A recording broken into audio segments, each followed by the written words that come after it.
이 오빠와 여동생이 오붓하게 데이트를 하려던 잠이었어. 그런데 갑자기 한 헌터가 나타나서 그들을 막아서더니 순식간에 오빠의 목숨을 앗아가 버린 거야.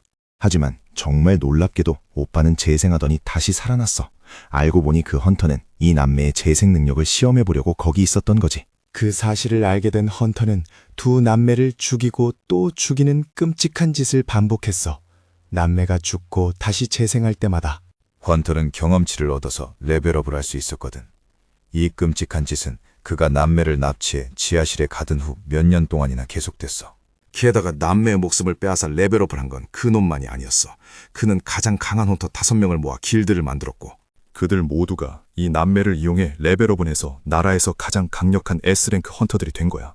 정말 소름 돋지 않아? 헌터들은 각자 다른 방식으로 레벨업을 했는데 어떤 놈들은 단순히 남매를 죽이는 걸 넘어서 더 끔찍한 짓까지 저질러서. 하지만 남매는 끝없이 재생할 수 있는 불사신 일족이었기 때문에 끊임없이 죽는 고통을 맨정신으로 견뎌야만 했지. 그러던 어느 날 헌터들은 남매가 너무 약해져서 움직이지도 못할 거라고 생각했는지 우리 문을 잠그지도 않고 지하실을 떠났어. 그날 죽어야만 다시 재생할 거라고 믿었던 거지. 이 헌터들은 S랭크 악마를 물리친 아주 유명하고 강력한 헌터들이었기 때문에 일 때문에 멀리 출장을 가야 했거든. 하지만 그중 한 명은 남매를 이용해서 레벨을 조금 더 올리려고 혼자 남았어. 같은 시각 지하실에서는 오빠는 여전히 바닥에 묶여 있었어. 여동생의 마음은 완전히 산산조각이 났지. 그 몹쓸 놈들은 자신들을 정화하겠다며 그녀의 몸 구석구석을 끔찍하게 이용했거든. 그녀는 차라리 자기 몸을 망가뜨리고 다시 재생하면 오빠를 풀어줄 힘이 생기지 않을까 생각했어. 그래서 그녀는 오빠를 바닥에 고정하고 있던 부위들을 잘라냈어. 그런 다음 오빠의 재생을 유도하기 위해 오빠의 심장을 정통으로 찔렀지. 놀랍게도 여동생이 레벨업을 한 거야? 이건 그녀가 단 한 번도 상상해 본 적 없는 일이었어. 그 나쁜 놈들이 이 짓을 오랫동안 반복해서 그렇게 강해졌던 거구나 하고 깨달은 거지. 그녀의 눈빛은 순수한 분노와 살기로 가득 찼어. 두 사람은 복수해야만 했고 그놈들과 똑같은 죄를 짓는 한이 있더라도 기꺼이 그렇게 할 작정이었지. 오빠는 동생이 무슨 생각을 하는지 정확히 이해하고는 이렇게 대답했어. 당장 해. 그 어둡고 얼어붙을 듯이 차가운 곳에서 남매는 서로를 수천 번, 아니 거의 100만 번에 가깝게 죽이고 또 죽였어. 이제 두 사람은 완전히 차원이 다른 존재가 되었어. 헌터가 남매를 장난감처럼 가지고 놀 생각으로 지하실에 도착했을 때 그는 정말 끔찍한 광경을 목격했어. 두 사람이 함께 진화하고 있었던 거야. 그는 그건 오직 자신만이 할 수 있는 일이라며 미친 듯이 소리쳤지. 그리고 눈 깜짝할 사이에 남매가 재생했을 때 그들의 몸은 엄청나게 강력해져 있었어. 무방비 상태였던 나약한 모습은 온데간데 없이 사라진 거지. 이제 그들은 당장이라도 물어뜯을 준비가 된 사나운 늑대 같았어. 헌터는 공포에 질려 뒤로 자빠지기까지 했어. 하지만 이내 자기가 나라의 자랑인 S랭크라는 사실을 떠올렸지. 그래서 싸우기 위해 자신의 마술을 풀어놓았어. 오빠인 신은 이 마술을 전에도 본 적이 있어서 아주 자신만만했어. 그는 동생을 옆으로 밀어내며 우리가 어떻게 변했는지 똑똑히 지켜보라고 말했지. 그의 자세는 이제 얼음장처럼 차가웠고 드래곤의 사나운 눈빛조차 더 이상 그를 겁먹게 할 수 없었어. 여동생인 미노리는 이제 훨씬 강해졌지만 그동안 겪은 끔찍한 일들 때문에 여전히 두려움에 떨고 있었어. 그래서 오빠는 마치 기사처럼 그녀를 든든하게 지켜줬지. S랭크와 같이 나한 불사신의 전투는 정말이지 잔혹했어. 단순한 힘이나 전투 경험만으로는 어림도 없었거든. 신이 S랭크의 기력을 완전히 바닥냈을 때 그는 이렇게 말했어. 가장 끔찍한 방법으로 죗값을 치러야 할 거야. 그렇게 수많은 시간이 흘렀고 신은 S랭크의 몸을 수십 번이나 파괴하고 재생시키면서 자신들이 몇 년 동안 겪었던 그 끔찍한 고통을 똑같이 느끼게 해줬어. 다른 헌터들이 돌아왔을 때 그들은 몸이 완전히 박살난 채 지하실 천장에 매달려 있는 길드원을 발견했지. 그는 간신히 숨만 붙어 있었지만 치유 마법으로도 도저히 살릴 수 없는 상태였어. 결국 헌터들의 리더가 친구의 고통을 덜어주기 위해 그를 반으로 갈라버렸어. 콘고시카라는 길길이 날뛰며 분노했지만 하루토는 어차피 살릴 수 없으니 고통을 끝내주기 위해 어쩔 수 없었다고 차분하게 설명했지. 이제 가장 중요한 건 복수였어. 그 두 녀석에게 이 억울함에 대한 대가를 치르게 하는 거였지. 한편 신과 미노리는 한밤중에 숲을 가로지르며 필사적으로 도망치고 있었어. 여동생이 다리에 엄청난 통증을 느끼며 더 이상 한 발자국도 뛸 수 없을 때까지 말이야. 두 사람은 잠시 쉬어가기로 했고 드디어 지옥에서 탈출했다는 현실이 서서히 실감나기 시작해서 신은 미노리의 머리칼을 부드럽게 쓰다듬었어. 그 끔찍한 지옥에서 살아남은 후 그는 동생을 끝까지 지키겠다고 다짐했지. 그러다 갑자기 미노리가 오빠의 무릎을 베고 잠이 들었어. 동생이 얼마나 지쳤는지 잘 아는 신은 깨어 있으면서 주변을 경계하기로 했어. 언제 길드 놈들이 추격해올지 모르는 상황이었으니까. 하지만 쏟아지는 졸음을 이기지 못하고 깨어있으려고 안간힘을 쓰던 그때 절대 잠들면 안 된다고 생각하던 신은 숲속에서 누군가 달려오는 둘의 기척을 내키고 아드레날린이 솟구치며 번쩍 정신을 차렸어. 수년 동안 자신을 고문했던 놈들과 똑같은 아주 노골적이고 역겨운 살기를 느꼈거든. 미노리가 여기 있으면 안전할 거라고 믿은 그는 엄청난 속도로 침입자들을 향해 달려나갔어. 그 살기의 근원지를 쫓아가다 보니 숲 한가운데 있는 낡은 집 한 채에 다다랐어. 놈들이 곧 자신의 기척을 눈치챌 거라고 생각한 순간 갑자기 등 뒤 그림자 속에서 한 남자가 튀어나와 신의 목을 푹 찌른 거야. 주변 나뭇가지 사이로 수상한 무리가 모습을 드러냈어. 신은 단 한 번도 본 적 없는 이놈들이 도대체 누군지 궁금해했지. 습격자들은 사방에서 그를 애워싸고 완전히 궁지로 몰아넣었어. 그들은 신이 자신들이 찾던 표적이라는 걸 알았지만 여자도 한 명 더 있었다는 걸 기억해냈어. 사람 하나 납치하는데 무려 5억이라는 엄청난 현상금이 걸려 있었으니까. 그들 생각에는 완전 땅 짚고 헤엄치기였을 거야. 무리 중 마법사가 동료들에게 근력 강화 마법을 걸어주며 힘을 실어줬지.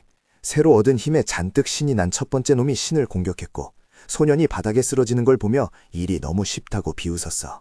뼈가 완전히 부러진 것처럼 보였거든.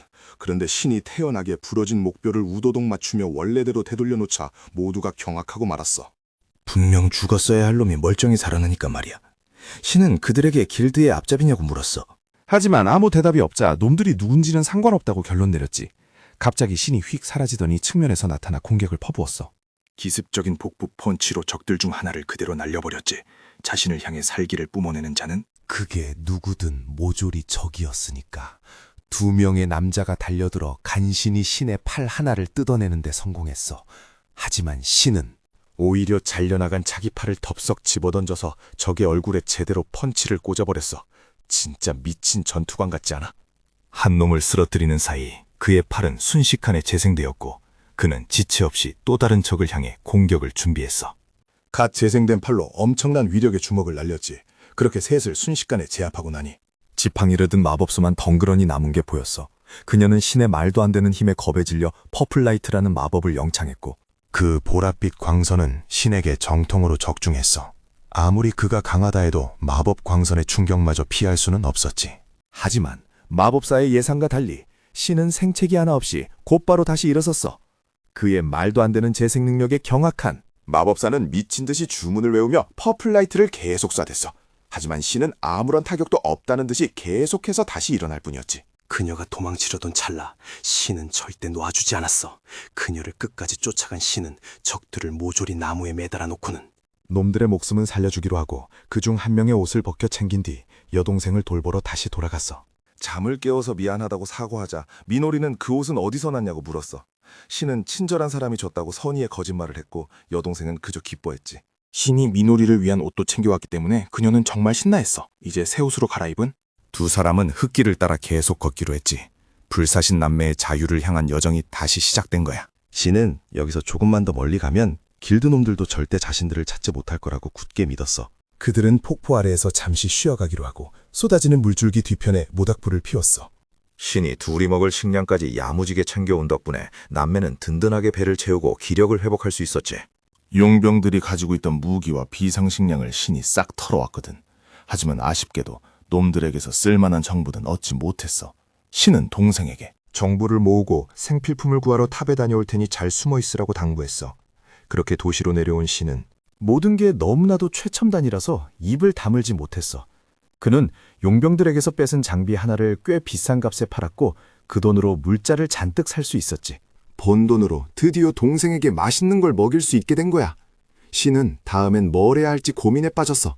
왜냐하면 아베토로는 그 놈들 중에서 가장 약한 놈이었고 나머지 놈들은 훨씬 더 괴물 같은 존재들이었으니까 놈들의 약점을 파악해야만. 그 쓰레기들을 확실하게 지옥으로 끌고 갈 수 있었거든. 그때 하늘에 떠있는 비행선에서 S랭크 헌터 아베토르가 사망했다는 뉴스가 방송되는 걸 봐서 키라가 생방송으로 나와서 항상 사람들을 돕던 소중한 친구가 잔혹하게 고문당하고 살해되었다며 열변을 토하고 있었지. 그는 친구의 목숨을 앗아간 자들을 절대 용서하지 않겠다고 선언했어. 그러더니 대중의 분노를 부추기기 위해 키류신과 미노리의 얼굴을 방송에 떡하니 띄운 거야. 이제야 모든 게 퍼즐처럼 맞춰졌어. 아까 만났던 그 용병놈들은 남매를 납치하려고 고용된 거였지. 방송 도중 하루토가 신을 향해 직접 경고를 날렸어. 반드시 죗값을 치르게 될 거고 어디 숨어봤자 무조건 찾아낼 테니 소용없는 짓이라고 말이야. 이 뉴스는 시민들 사이에서 엄청난 분노를 일으켰고 사람들은 아베의 복수를 위해 두 남매가 당장 처형되기를 바라게 되었어. 자신들의 영웅을 죽인 극악무도한 범죄자들을 절대 용서할 수 없었던 거지. 신은 키라가 자신의 끔찍한 범죄를 숨기고 있다는 걸 깨달았고 그놈을 반드시 지옥 밑바닥까지 끌어내리겠다고 다짐했어. 장면은 과거로 돌아가 키류 남매가 간신히 탈출하기 며칠 전 공고시카라는 쓸만한 정보를 하나도 못 가져왔다며 어떤 남자를 쓸모없는 쓰레기라고 부르며 무자비하게 패고 있었어. 아야는 이미 레벨업을 할 만큼 했으니 더 이상 그럴 필요가 없다고 말했지. 사야는 그들이 키류 남매에게 저지른 짓이 세상에 폭로될까봐 극도로 불안해하고 있었어. 하루토는 세상을 속여 남매를 흉악범으로 만들면 된다며 사야를 진정시켰지. 진실이 밝혀지는 걸 막기 위해. 5억이나 되는 현상금이 걸린 도망자들의 말을 믿어줄 사람은 아무도 없을 거란 걸 잘 알고 있었거든. 하지만 콩고는 이 말을 남매가 아베토로에게 그딴 짓을 저질렀는데도 살려보내주겠다는 계획으로 오해했어. 분노가 극에 달한 콩고는 자신의 동료 아베를 고문한 녀석들을 절대 용서할 수 없다고 소리쳤지. 그는 두 녀석을 모두 확실하게 잡아들여서 한 번도 본 적 없는 진짜 지옥을 보여주겠다고 이를 갈았어. 아야는 그의 심정을 이해한다면서도 토르가 그들 중에서 가장 약했기 때문에 표적이 된 거라고 팩트를 꽂아버렸지. 뚜껑이 열린 콩고는 죽은 동료를 모욕했다며 마법사 아야에게 주먹을 날리려 했지만 마법 구속구가 나타나 그의 주먹을 가볍게 막아냈어. 마법을 건 아야는 콩고에게 흥분 가라앉히라며 극간 남매가 자신들에게 진짜 위협이 될 리 없다고 말했지. 하지만 콩고에게 이건 두려움의 문제가 아니라 오직 복수의 문제였어. 이 살벌한 말다툼은 키라가 끼어들면서 겨우 끝이 났지. 토르의 피로 쓰인 섬뜩한 메시지가 있었거든. 거기엔 길드원들을 모조리 쓸어버리겠다고 적혀 있었어. 그건 남매가 여전히 그들을 사냥감으로 노리고 있다는 뜻이었지. 하루토는 모두에게 당황하지 말라고 다독였어. 어차피 그 건방진 녀석들이 곧 모습을 드러낼 거란 걸 알고 있었으니까. 온 세상이 길드의 편이었고 남매의 이름과 얼굴, 그리고 엄청난 현상금까지 싹 다 공개되었으니 두 사람에 대한 정보가 곧 수면 위로 떠오를 게 뻔했거든. 콩고가 계속 따지려 들자 하루토는 우리가 세계적으로 유명한 영웅들인데 여기서 호들갑 떨어봤자 도움될 게 없다고 일축했어. 지옥의 군주들과 맞설 준비를 해야 하니 다들 지쳐있는 지금은 일단 눈을 붙이고 쉬자고 했지. 하지만 곤고시카라는 속에서 펄펄 끓어오르는 분노 때문에 도저히 쉴 수가 없었어. 그는 무슨 일이 있어도 두 녀석을 찾아내서 흔적도 없이 쓸어버리겠다고 벼르고 있었지. 한편 폭포에서는 두 남매가 함께 시간을 보내고 있었어. 미노리는 환영 마법 덕분에 아주 평화롭게. 어떤 위협도 눕히지 못한 채 꿀잠을 잤거든. 푹 쉬고 난 그들은 한 곳에 너무 오래 머무는 건 위험하다는 걸 알고 서둘러 길을 나설 준비를 했어. 신은 미노리에게 우리가 이제 범죄자가 되어서 모든 도시의 얼굴이 쫙 깔렸으니 조심해야 한다고 신신당부했지. 그래서 시야가 조금 가려지더라도 얼굴을 완벽하게 숨길 수 있는 가면을 쓰자는 기막힌 아이디어를 냈어. 키류 남매는 가면을 써보더니 적들과 마주치더라도 정체를 숨기는데 아주 제격이라며 만족해했어. 자리를 뜨면서 미노리가 오빠에게 우리가 갈 곳이 있냐고 묻자 신은 이미 다 계획해둔 것이 있다고 자신있게 대답했어. 그들이 향한 곳은 바로 던전이었어. 현실 세계와 완전히 분리되어 게이트 뒤에 숨겨진 일반적인 세상의 법칙이 통하지 않는 미지의 영역이지. 평범한 사람들은 절대 들어갈 수 없는 곳이기도 했고 던전의 지형은 험난해서 이동하기 힘들었지만 역설적으로 몸을 숨기기엔 이보다 더 완벽할 수 없었어. 시내 도시에서 사온 가이드북에 따르면 산 정상에 거대한 독립지대가 있다고 하더라고. 워낙 위험한 구역이라 헌터들도 굳이 거기까지 와서 남매를 찾으려 하진 않을 테니 베이스 캠프로 쓰기에 딱이었던 거야. 얼마 지나지 않아 남매는 그 지역에 신비로운 게이트를 발견했어. 무슨 일이 있어도 절대 떨어지지 않겠다고 다짐하며 서로의 손을 꼭 잡고 포탈 안으로 뛰어들었지. 도착하자마자 눈앞에 펼쳐진 늪지대가 진짜 맹독을 품고 있는 것처럼 보여서 깜짝 놀랐어. 아무도 들어올 수 없는 척박한 곳이었지만 말이야. 사방에 깔린 톡 때문에 남매는 긴장의 끈을 놓지 않기로 했어. 동면역 포션을 마신 독종 헌터가 그들을 잡으러 올 수도 있으니까. 바로 그 순간 신이 식물 함정을 밟는 바람에 뾰족한 가시가 뇌를 관통해버린 거야. 그는 즉시 동생에게 덩굴을 밟으면 시야 총알이 날아오니 조심하라고 경고했어. 이곳은 그야말로 함정투성이었거든. 미노리가 여기선 절대 방심하면 안 된다는 걸 깨달은 찰나. 그녀가 앞쪽을 가리켰어. 거기엔 거대한 하얀 늑대와 검은 늑대가 떡하니 버티고 있었지. 남매는 충격에 빠져 얼어붙었어. 하지만 신은 동생에게 몬스터들은 걱정하지 말라며 안심시키고는 자기가 알아서 처리하겠다고 했어. 그는 괴물들을 향해 맹렬히 달려가 높이 점프해서 늑대의 등 위로 올라탔어. 그리고는 압도적인 파괴력의 펀치를 날려 검은 늑대를 단숨에 산산조각 내버렸지. 그런데 맙소사, 하얀 늑대가 신의 몸통 절반을 덥석 집어삼켜버린 거야. 미노리는 너무 놀라 굳어버렸지만 신은 순식간에 몸을 재생했어. 하지만 그도 던전 몬스터의 위력에 내심 식은땀을 흘렸지. 녀석의 속도와 힘은 완전히 차원이 달랐거든. 아베 토르와 그의 키메라보다도 훨씬 강했어. 미노리는 오빠를 지키기 위해 다급히 마법을 영창했지. 그건 잘려나간 신의 팔다리가 스스로 움직여서 몬스터를 공격하게 만드는 엄청난 부여 마법이었어. 잘린 두 손이 늑대의 턱을 억지로 벌리자 날카로운 이빨이 드러났어. 늑대 입이 쩍 벌어지자마자 신이 괴물을 향해 돌진해서 그대로 몸을 뚫고 지나가며 전투를 끝내버렸어. 기진맥진한 신은 비 오듯 땀을 흘리며 거칠게 숨을 몰아쉬었고 그 모습에 동생은 안절부절 못했지. 전투는 성공적으로 끝났지만 신은 눈에 띄게 지쳐 있었어. 그는 늑대를 쓰러뜨릴 때 쓴 능력이 오직 미노리의 마법 덕분에 발현된 거라고 생각했어. 자기 몸을 감싸고 흐르는 붉은 번개를 보며 이 힘 덕분에 이길 수 있었다며 정말 유용하다고 칭찬해줬지. 한편 남매가 탈출하고 한 달이 지난 다른 어느 곳에서는 콩고가 거대한 바위를 번쩍 집어들고 있었어. 부하들이 몬스터들과 싸우는 동안 그는 온 힘을 다해 바위를 집어던져서 블루 와이번들을 박살내버렸지. 그러고는 다른 와이번에게 돌진해서 무자비하게 날개를 뜯어내기 시작했어. 그 잔혹한 짓을 하면서 레벨업까지 하더라니까. 역시 콘고답게 와이번들을 아주 가볍게 썰어버렸지. 나중에 동굴에서 밥을 먹으면서. 곤고는 그 남매 녀석들이 도대체 어디 있냐고 캐물었어. 부하들은 현상금 눈이 먼 모든 헌터들이 혈안이 되어 찾고 있다는 소문이 바다하니 너무 서두르지 말라고 달랬지. 그때 부하 중 한 명이 훨씬 더 중요한 얘기를 꺼냈어. 자기 친구한테 들었는데 그 꼬맹이가 지금 가면을 쓰고 다닌다는 거야. 며칠 전 독던전을 클리어하러 갔던 그 친구가 키류신이 맨손으로 포이전 스네이크를 때려잡는 걸 직접 목격했다는 거지. 포이즌 스네이크는 코끼리도 단숨에 쓰러뜨릴 맹독을 가진 A랭크 몬스터거든. 인간이 그런 괴물을 맨손으로 잡는다는 건 상상조차 할 수 없는 일이었어. 콩고시카라에게도. 자기가 모르는 그렇게 강력한 전사가 존재한다는 사실 자체가 몹시 거슬렸어. 누군가 A랭크 독사를 맨손으로 찢어버렸다는 사실은. 그의 전투 본능을 자극해서 당장 그 가면 쓴 놈과 맞붙어보고 싶게 만들었지. 부하가 그 일이 사흘 전에 있었고 그곳이 통제된 위험구역이니 소년이 아직 던전 안에 있을 거라고 덧붙이자 부하 중 한 명이 콩고에게 뭔가 따지려고 했지만 돌아온 건 무자비한 주먹질 뿐이었어. 콘고는 당장 동듭지대로 쳐들어가겠다고 선언했지. 콘고시카라는 던전에서 그 가면 쓴 놈을 박살낼 생각에 잔뜩 신이 나 있었어. 한편 던전에 있던 주인공 신은 뭔가 섬뜩한 기척을 느끼고 화들짝 놀랐어. 그는 포탈을 감시하려고 나무 위로 기어 올라갔고 점점 다가오는 엄청난 압박감을 느꼈지. 신은 그게 콩고라는 걸 직감했어. 신이 놈을 직접 맞이하러 나가겠다고 하자 미노리는 제발 가지 말라며 애원했어. 하지만 우리 주인공은 동생을 안심시키며 우리도 예전보다 훨씬 강해졌다고 설명했어. 이건 그 무식한 짐승 새끼에게 복수할 아주 완벽한 기회였거든. 신은 동생에게 너무 걱정스러운 표정 짓지 말라며 자신은 절대 죽지 않으니까 모든 게 다 잘 될 거라고 다독였어. 미노리는 오빠에게 제발 조심하라고 당부하며 아무리 불사신이라도 콘고는 아베보다 훨씬 더 끔찍하게 강하다는 사실을 상기시켜줬지. 그러고는 강화 마법을 걸어 오빠의 힘을 한껏 끌어올려 주었고 신은 곧바로 적을 향해 튕겨나갔어. 신은 나무 사이를 유령처럼 은밀하게 이동하며 시야를 넓히는 마법을 발동시켰어. 마침내 표적인 콘고를 포착했지. 놈은 늪지대 입구 근처에서 신이 다가오기만을 대놓고 기다리고 있었어. 그때 근처에 있던 포이즌 보어가 눈에 띄었어. 주인공은 녀석을 함정으로 쓰기로 마음먹었지. 단검으로 자기 손가락에 살짝 베어 피를 낸 뒤 멧돼지에게 환영과 최면 마법을 걸었어. 그런 다음 그 멧돼지에게 다른 포이즌 보어 무리를 향해 미친 듯이 달려가라고 명령했어.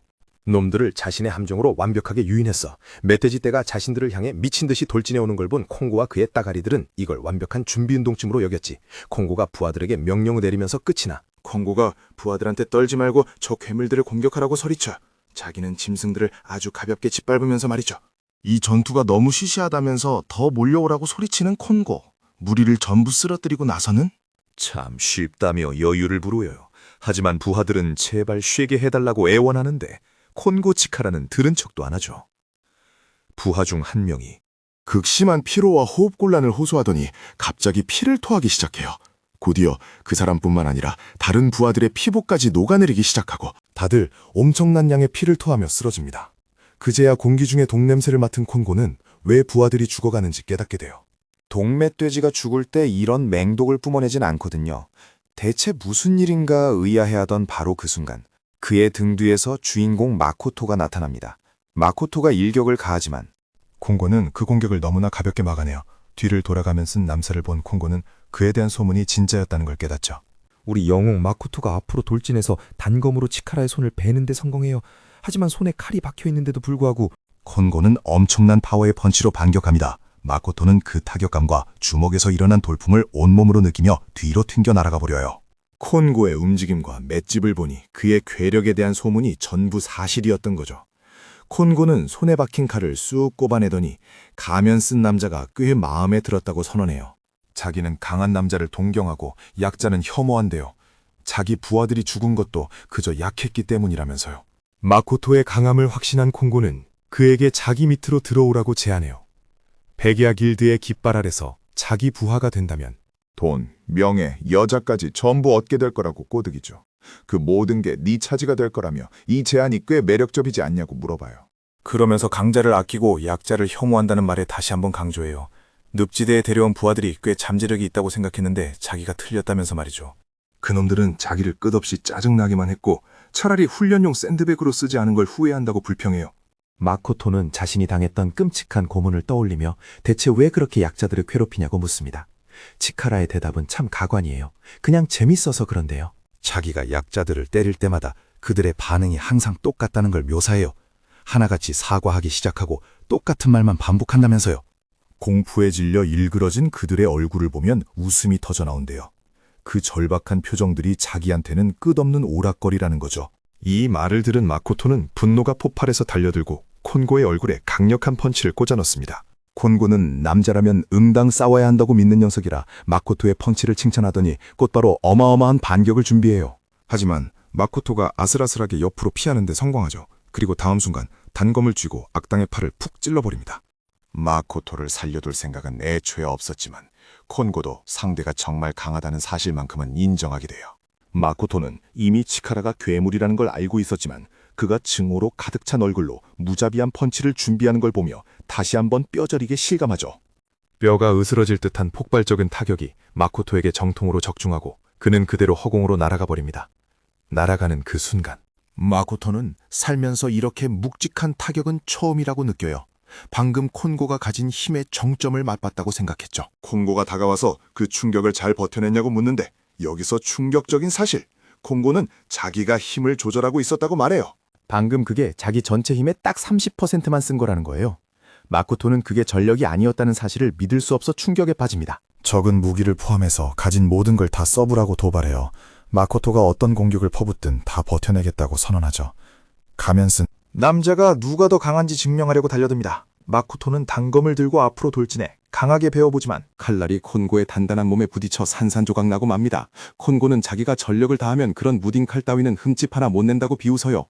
이제 둘 사이의 압도적인 힘의 격차를 깨달았을 테니 이런 식으로는 절대 자기를 이길 수 없을 거라고 단언하죠. 하지만 마코토는 포기하지 않고 펀치를 소나기처럼 퍼부으며 응수해요.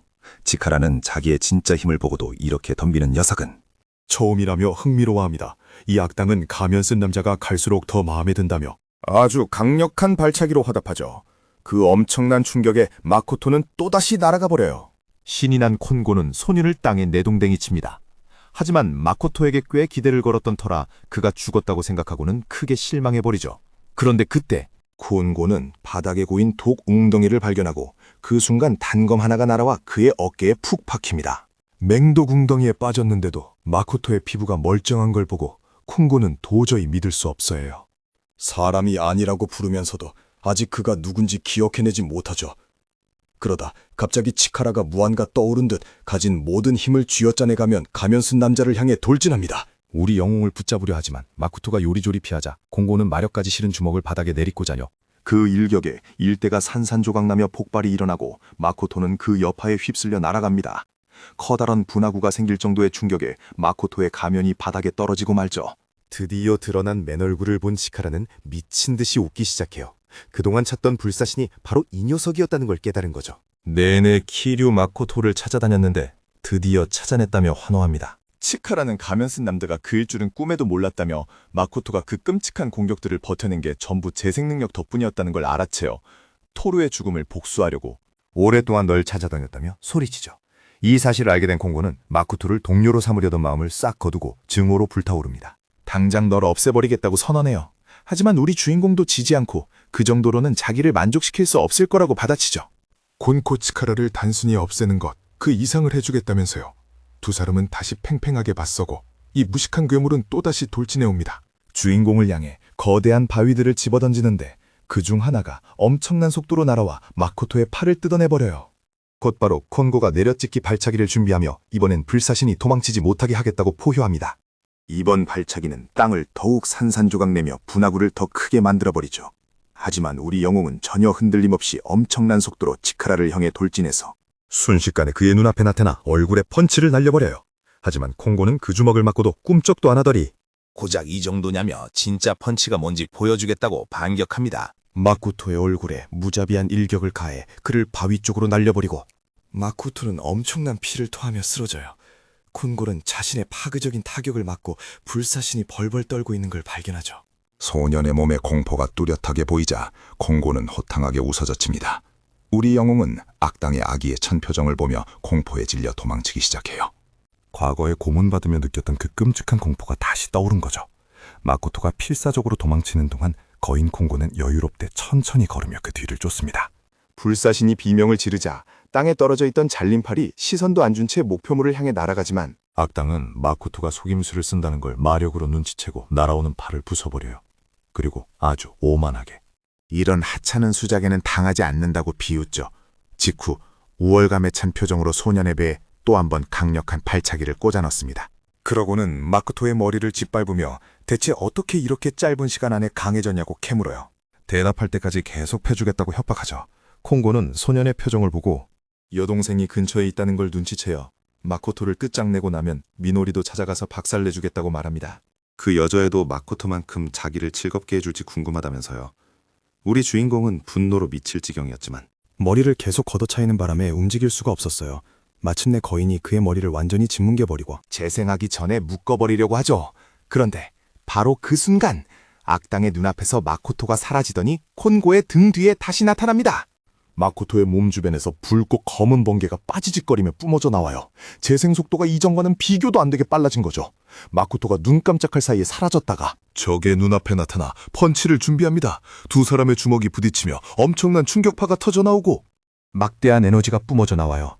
콘골은 소년이 전보다 빨라진 걸 눈치채지만 여전히 힘은 형편없다고 평가하죠. 자기가 완전히 압도하고 있다고 생각한 콩고는 마코토가 감당할 수 없을 만큼 수많은 펀치를 퍼부으며 재생 능력이 못 따라오는 거 아니냐고 조롱해요. 콘고의 펀치가 소년의 팔에 적중해 팔이 터져나가자 마코토는 극심한 고통에 찬 표정을 지어요. 악당은 마코토의 약해 빠진 방어가 대체 언제까지 버틸 수 있을지 궁금해하죠.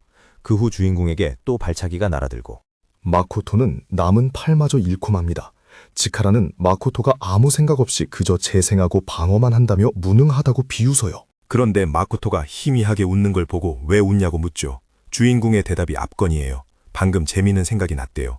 콘구가 뇌가 텅 빈 멍청이라서 정말 다행이라면서요. 마코토는 잘려나간 자신의 팔다리들에 붉고 검은 에너지가 깃들어 있는 걸 확인합니다. 그리고 우리 주인공은 몸에 잘린 부위들에게 움직이라고 명령을 내려요. 그러자 잘린 팔다리들이 스스로 움직여 악당을 공격하기 시작합니다. 콩고는 이런 약한 공격 따위는 통하지 않는다고 코웃음치며 날아오는 주먹들을 다 막아내고 반격하지만 생각보다 훨씬 강한 위력에 깜짝 놀라요. 아까까지만 해도 공포에 떨던 녀석인데 너무 이상하잖아요. 우리 영웅은 여전히 두려워하고 있지만 그의 몸 안에서 무언가가 커지고 있었어요. 자신의 모든 증오를 공격에 쏟아부을 수 있을 만큼 강력한 무언가가 말이죠. 마코토는 마법의 번개로 휘감긴 남은 한쪽 팔에 모든 힘을 끌어모아 강력한 펀치를 충전합니다. 그리고 그 주먹을 날려 적의 팔을 산산조각 내버리죠. 콩고는 엄청난 충격에 빠집니다. 마코토는 콩고에게 도발하며 누가 더 힘이 센지 진짜 힘겨루기를 해보자고 도전장을 해밀어요. 이 도발에 완전히 뚜껑이 열린 콩고는 불사신을 영원히 샌드백으로 만들어버리겠다고 소리치며 성난 황소처럼 돌진해옵니다. 널 산산조각 내서 다신 재생하지 못하게 만들어주겠다고 맹세하면서요. 그때 우리 주인공은 잘려나간 모든 팔들에게 하나로 뭉치라고 명령해요. 그렇게 만들어진 거대한 팔로 마코토는 인생에서 가장 강력한 펀치를 날립니다. 거대한 팔에 펀치가 제대로 꽂히고 그 엄청난 충격에 적은 저 멀리 날아가 버려요. 마코토는 치크라에게 힘겨루기에서 진 기분이 어떠냐고 묻습니다. 남매가 느꼈던 모든 증오와 공포를 악당의 몸에 깊숙이 새겨주겠다고 선언하죠. 자, 콩고와의 치열한 전투가 끝나고 일주일 뒤 백야 길드의 영웅들이 기지에 모여있는 모습이 보입니다. 하루토가 세이야에게 다음 마왕을 상대할 준비는 잘 돼가냐고 물어요. 세이야는 아주 잘 진행되고 있다며 죽은 아베토르를 위해서라도 더 열심히 해야 한다고 대답하죠. 그런데 하루토가 잠시 토르의 존재를 잊어버린 듯한 반응을 보여요. 세이야가 이상하게 쳐다보자 하루토는 잠시 후 그냥 농담이었다며 아베를 기억한다고 얼버무립니다. 그 어색한 순간이 지나고 세이야는 요즘 치카라가 안 보인다고 슬쩍 말을 꺼내요. 하루토는 치카라가 그 남매를 찾으러 갔다며 그 두 녀석이 그동안 아주 훌륭한 샌드백 역할을 해줬다고 코멘트하죠. 그러면서 검사인 세이야에게 너무 걱정하지 말라고 곧 치카라가 남매를 다시 끌고 올 거라고 안심시킵니다.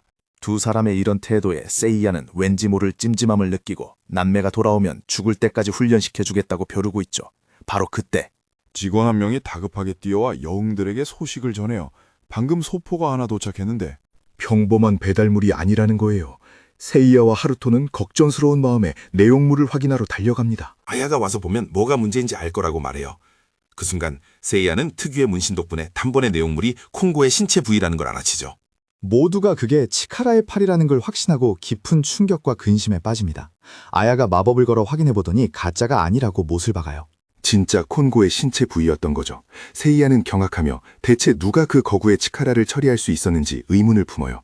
아야는 그 잔혹한 절단면과 신체 부위를 굳이 기지로 보냈다는 사실을 보며 이건 엄청난 원한을 가진 사람의 짓이 분명하다고 결론 내립니다. 치크라가 마코토 남매를 찾고 있었기 때문에 그들은 자연스레 그 두 아이가 벌인 짓이라고 추측해요.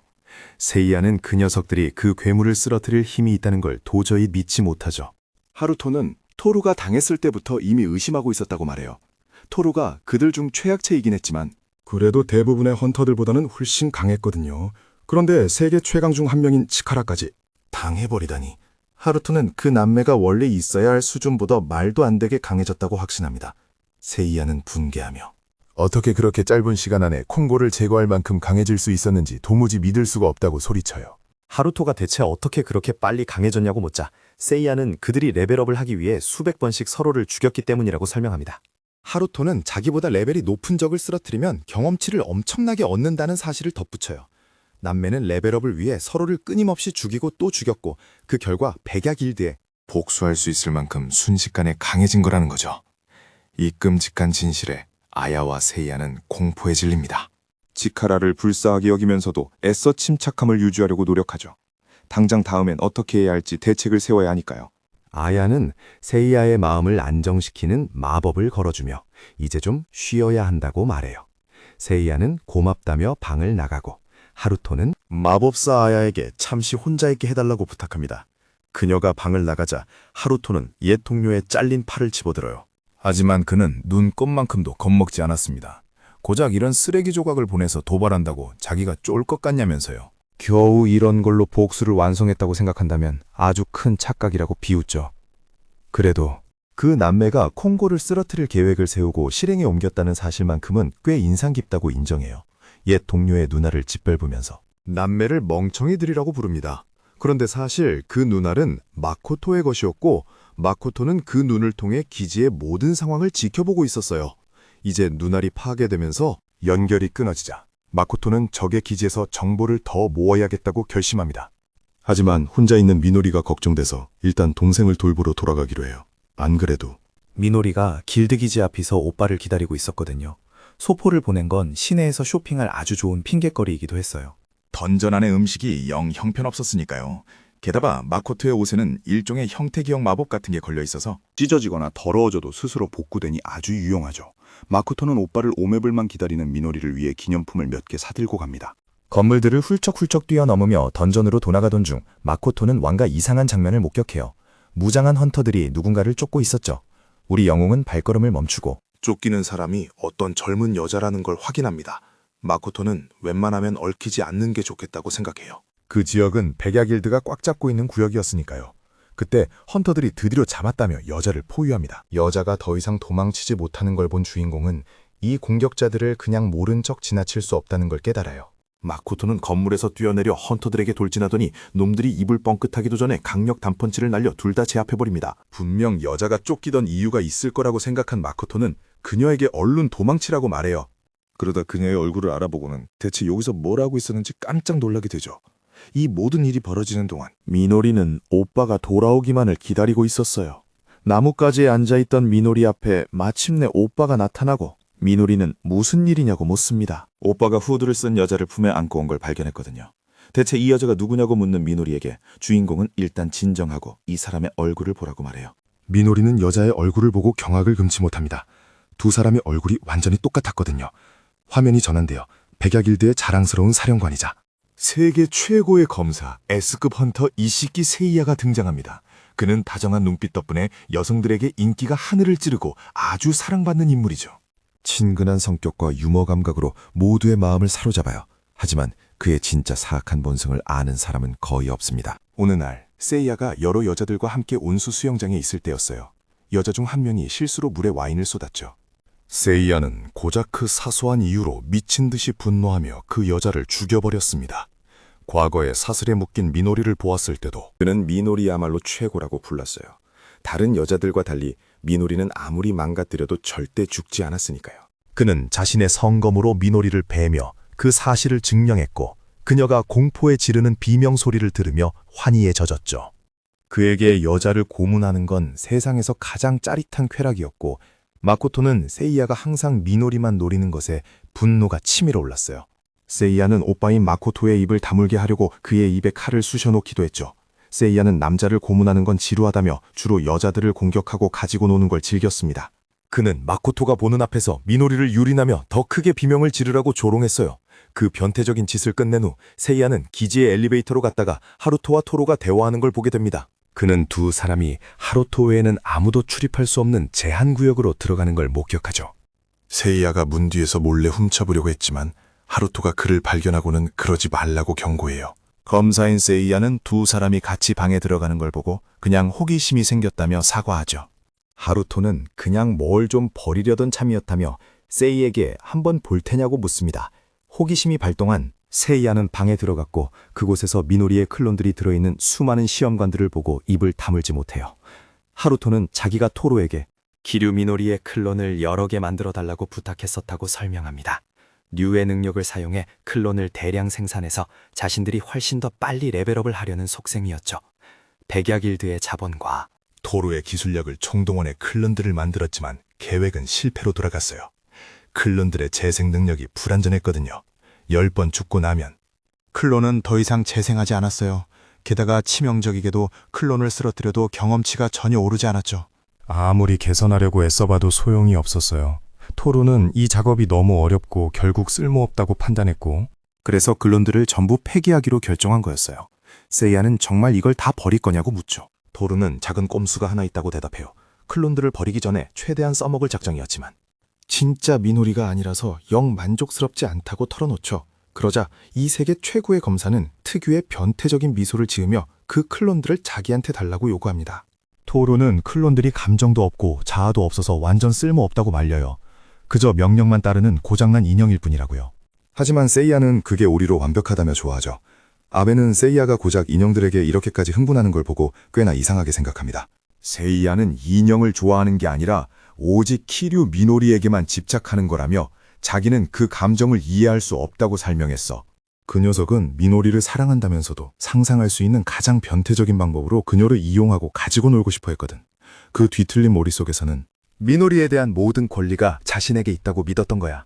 키라는 세이야가 미노리에게 집착하는 게 아니라 의존하고 있는 거라고 꼬집었지. 그러자 하루토는 세이야를 상상할 수 있는 최악의 쓰레기라고 불렀어. 다시 현재로 돌아와서 클론과 진짜 미노리가 만나게 되는데 둘 다 엄청난 충격을 받은 상태였지.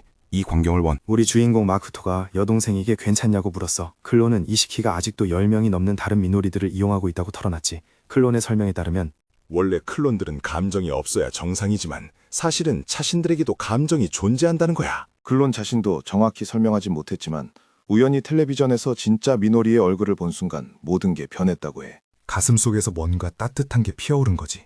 동시에 자신이 느끼던 증오와 원망이 전부 이시키 세이야를 향해 있다는 걸 깨달았대. 이 감정을 이해하자마자 그녀는 저택에서 도망친 거야. 그녀는 저택에 자신과 같은 클론들이 더 있다며 그들을 구해달라고 도움을 청했어. 그러자 주인공은 클론들을 이용해 세이야를 없앨 기발한 아이디어를 떠올렸어. 미노리가 어떻게 그게 가능하냐고 묻자 마코토는 이시키가 클론들에게 감정이 있다는 걸 모르기 때문에 분명 클론들 앞에서는 방심할 거라고 설명했지. 이 전략을 쓰면 놈을 쓰러뜨릴 수 있다는 거야. 하지만 미노리는 만약 계획을 들키면 어떻게 되냐고 걱정했어. 마코토가 최악의 경우엔 우리 모두 재고될 거라고 대답하자 여동생은 완전히 폭발해버렸어. 미노리는 신마코토의 뺨을 세게 때리면서 그 아이들은 태어나고 싶어서 태어난 것도 아닌데 이제 엄연히 살아있는 생명인데 도구처럼 쓰이다가 죽게 내버려둬서는 안 된다고 소리쳤어. 그 아이들은 자신의 세포로 만들어졌으니 마치 친자매나 다름없다는 거지. 자신의 자매들이 살려달라고 울부짖고 있는데 구하고 싶어하는 건 너무 당연한 거잖아. 미노리는 마코토에게 목표를 위해 그 아이들을 전부 희생시키는 게 정말 세이야에게 복수할 완벽한 기회냐고 따져 물었어. 우리 영웅 마코토는 양심의 가책을 느꼈지. 이러면 자신도 벼쿠란의 괴물들과 다를 바 없다는 걸 깨달은 거야. 그래서 마코토는 다른 클론들을 모두 구하겠다고 선언했어. 자신의 실수를 만회하기 위해 미노리의 자매들을 쓰레기처럼 취급한. 이시키 세이야를 자기 손으로 직접 끝장내겠다고 약속했지. 동생을 겁주기 위해서 미안하다고 사과하며 모두를 구하기 위해 함께 저택으로 가자고 했어. 그렇게 두 남매는 포털을 통과해 숲을 빠져나와 저택을 향해 나아갔어. 한편 세이야는 클론 중 하나를 잔인하게 벌주고 있었지. 자신처럼 아무 생각도 없어야 할 클론 하나가 도망쳤다는 사실에 분노하며 도망치는 걸 막지 못한 다른 클론들까지 처벌하고 있어서. 그러고는 도망자를 쫓아가서 잡아오라고 명령했고 클론들은 즉시 그 명령에 따랐지. 미노리의 클론들은 후드를 쓴 인물을 쫓아 도시의 거리를 달렸어. 추격전이 계속되다가 후드를 쓴 소녀가 상자에 걸려 넘어지면서 속도가 떨어졌지. 그 틈을 타 클론들이 즉시 달려들어 그녀를 바닥에 짓눌렀어. 클론들은 타겟을 찾아 포획했다는 신호를 보내고 건물 꼭대기에서 돌아오고 있었어. 주인공과 여동생은 이 포획 과정을 전부 지켜보고 있었지. 마코토는 예상대로 클론들이 조작된 탈주극을 보고 그녀를 따라왔다며 계획이 순조롭게 진행되고 있다고 말했어. 주인공은 자신의 귀 하나를 떼어 여동생 미노리에게 건네주었고 미노리는 미끼 역할을 하기 위해 자기 얼굴에 X자를 그렸어. 마코토는 신체 조작 능력이 있어서 그 귀를 통해 저택 안에서 일어나는 모든 소리를 들을 수 있었거든. 만약 무슨 일이 생기면 즉시 나타나 미노리를 지켜주기로 했지. 이시키의 저택에 도착했는데 생각했던 것보다 훨씬 더 거대하더라고. 클론들은 문을 두드리고 도망자를 잡아왔다고 보고했어. 세이야는 10번이 왜 도망쳤는지 당장 말하라고 다그쳤어. 미노리는 복종하는 척하며 사과했고 수상한 그림자를 쫓아갔던 것뿐인데 이미 처리했으니 더 이상 문제는 없을 거라고 변명했지. 세이야는 한 번만 더 제멋대로 행동하면 폐기해버리겠다고 경고했어. 바로 그때 하루토가 원격 회의로 세이야를 부르더니 자기가 돌아오기 전에 그녀를 처리하라고 명령하는 거야. 클론들은 명령에 따랐고 우리 영웅은 마법을 통해 이 모든 걸 듣고 있었지. 소녀들은 미노리를 처형할 장소로 끌고 갔어. 방 한가운데에는 다른 클론들의 시체가 널려 있었고 미노리는 그 끔찍한 광경에 공포에 질렸지. 다른 클론들이 주변을 청소하며 시체를 치우는 동안 미노리는 눈물을 흘리기 시작했어. 이 모든 상황이 너무나 잔인하고 끔찍했으니까 그때 10번 클론이 3번 클론에게 이런 비극적인 최후를 맞기 전에 함께 도망치자고 말했어. 하지만 3번은 주인을 모시는 게 자신들의 의무인데 왜 그래야 하냐고 반문했지. 미노리는 모두와 함께 탈출하려고 계획을 맞추려 하며 지금 너희가 무슨 짓을 하고 있는지 이해하냐고 물었어. 하지만 클론들은 그저 시체를 치우고 있을 뿐이라고 대답할 뿐이었지. 미노리는 여기에 계속 있으면 절대 행복해질 수 없다고 설득했어. 어떻게든 현실을 깨닫게 해주려고 노력했지만 소녀들은 오히려 행복이 뭐냐고 되물으며 자신들은 주인을 모시는 노예일 뿐이라고 말하는 거야. 스스로 생각하거나 의지를 가질 필요가 없다고 말이야. 오직 이용당하고 벌을 받고 명령에 따라 몸을 바치기 위해 존재할 뿐이라고. 자신들을 단순한 물건으로 여기는 클론들의 생각을 듣고 주인공은 쓰레기 같은 세이야에게 엄청난 분노를 느꼈어. 이건 완전히 잘못된 거니까. 미노리는 자신이 그 누구보다 스스로를 잘 안다고 소리치며 자신의 분신들을 꽉 안아주었어. 그들이 얼마나 큰 고통을 겪었는지, 그 모든 게 얼마나 견디기 힘들고 아팠을지 다 알고 있었거든. 안긴 클론이 놔달라고 했지만 미노리는 절대 놓아주지 않았어. 너희에게도 분명한 의지와 자아가 있다고 단언했지. 단지 어떻게 표현해야 할지 모를 뿐이라고 말이야. 그리고 자기가 이 지옥 같은 곳에서 꼭 구해내겠다고 선언했어. 3번은 그 말을 이해하지 못했지만 그 순간 그녀의 내면에서 무언가 꿈틀거리는 걸 느꼈어. 그때 이시키 세이야가 문을 발로 차고 들어오더니 대화를 끊으며 자기는 말할 허락을 준 적이 없다고 화를 했어. 그러고는 뺨을 때리며 무자비하게 폭력을 휘둘렀지. 세이야는 10번이 고장났으니 폐기해야겠다고 결론지었어. 이 끔찍한 장면은 미노리가 벽쿠란 기지에 갇혀 고문당하던 기억을 떠오르게 만들었지. 세이야는 검을 뽑아들고는 미노리의 얼굴에 서린 증언을 흥미롭다는 듯 쳐다봤어. 그런데 갑자기 클론 중 하나가 주인에게 멈추라고 소리친 거야. 세이야는 감히 명령을 내리려 한 3번을 검자루로 내리치며 응징했어. 클론들이 점차 자아를 되찾는 걸 본 그네 짜증이 나서 전부 한꺼번에 없애버리기로 마음먹었지. 그가 3번을 향해 칼을 휘두르는 순간 진짜 미노리가 그녀 앞을 막았었어. 이시키도 클론이 다른 클론을 감싸는 걸 보고 깜짝 놀랐지. 하지만 그녀의 피냄새를 맡고 맛보는 순간 어딘가 익숙하다는 걸 눈치챘어. 미노리가 그를 공격하려 했지만 세이야가 더 빨랐고 결국 미노리의 가슴에 검을 꽂아버렸어. 그제야 놈은 그녀가 진짜 키류 미노리라는 걸 깨달았고 주인공은 마법을 통해 이 모든 상황을 듣고 있었지. 여동생이 악당에게 발각되자 신 마코토는 즉시 구출 작전에 돌입했어. 엄청난 속도로 이시키의 저택에 침투했지. 경보가 울리고 적은 미노리의 오빠가 그녀를 구하러 왔다는 걸 알아챘어. 저택은 무장한 수많은 클론들이 지키고 있으니 마코토는 생지옥을 맛보게 될 거라고 호언장담했지. 그들은 전부 훈련받은 전투 클론인데다 마코토의 여동생과 똑같이 생겼잖아. 악당은 마코토가 어디까지 갈 수 있을지 궁금하다며 비웃었어. 주인공은 쏟아지는 모든 공격을 피했어. 클론들이 창으로 찌르려 했지만 우리 영웅은 모든 공격을 피하다가 기습을 당해. 늘 그렇듯 팔이 잘려나가고 말았지. 그런데 예상치 못하게 10번 클론이 나타나 그를 도와주는 거야. 마코토를 공격하던 전사를 밀쳐냈지. 다른 클론이 10번에게 무슨 짓이냐고 묻자 그녀는 마코토가 우리 모두의 진짜 오빠라고 설명했어. 하지만 전사 클론은 주인의 명령은 예외 없이 침입자를 제거하는 거라며 상관없다고 대답했어. 침입자를 보호했으니 10번 역시 표적이 되어 적으로 관주된 거지. 클론들이 그녀를 제거하려는 찰나 마코토가 회복해서 자신의 가면을 집어들었어. 가면은 얼굴에 쓰자 엄청난 에너지가 그를 휘감기 시작했고 그는 10번 클론에게 다른 곳은 자기가 다 알아서 하겠다고 말했지. 한편 세이야는 미노리의 얼굴을 베고는 미친 듯이 웃어댔어. 그녀가 고통에 비명을 지르자 머리채를 잡아당겼지. 냄새를 맡으며 그 향기를 즐기는 모습이 진짜 소름 돋았어. 흥분한 놈은 주먹을 날려 미노리를 날려버리고는 치카라와 타로 녀석들이 거슬렸는데 알아서 처리해줘서 고맙다고 비아냥거렸어. 세이야는 자기 소나기에서 도망쳐놓고 왜 다시 돌아왔냐며 다시 자기 소유가 되고 싶어서 온 거냐고 조롱했지. 그러고는 미노리의 얼굴에 발로 걷어찼어. 미노리와 클론들을 가지고 놀았던 것에 대한 혐오감이 가득 담겨 있었지. 미노리는 비틀거리며 일어나 단검을 쥐고는 절대 용서하지 않겠다고 외쳤어. 세이야는 수년 동안 고문당한 것에 대한 복수라도 하고 싶냐며 비웃었지. 클론들을 구하려고 일부러 계획까지 바꾼 걸 다 안다는 듯이 말이야. 자기 말이 맞다는 걸 증명이라도 하듯. 그는 3번 클론을 붙잡아 미노리가 보는 앞에서 목을 베어버렸어. 충격에 빠진 미노리는 패닉 상태로 비명을 지르며 작은 단검으로 그를 찌르려 했지만 검의 달인인 세리아에게는 흠집 하나 내지 못했지.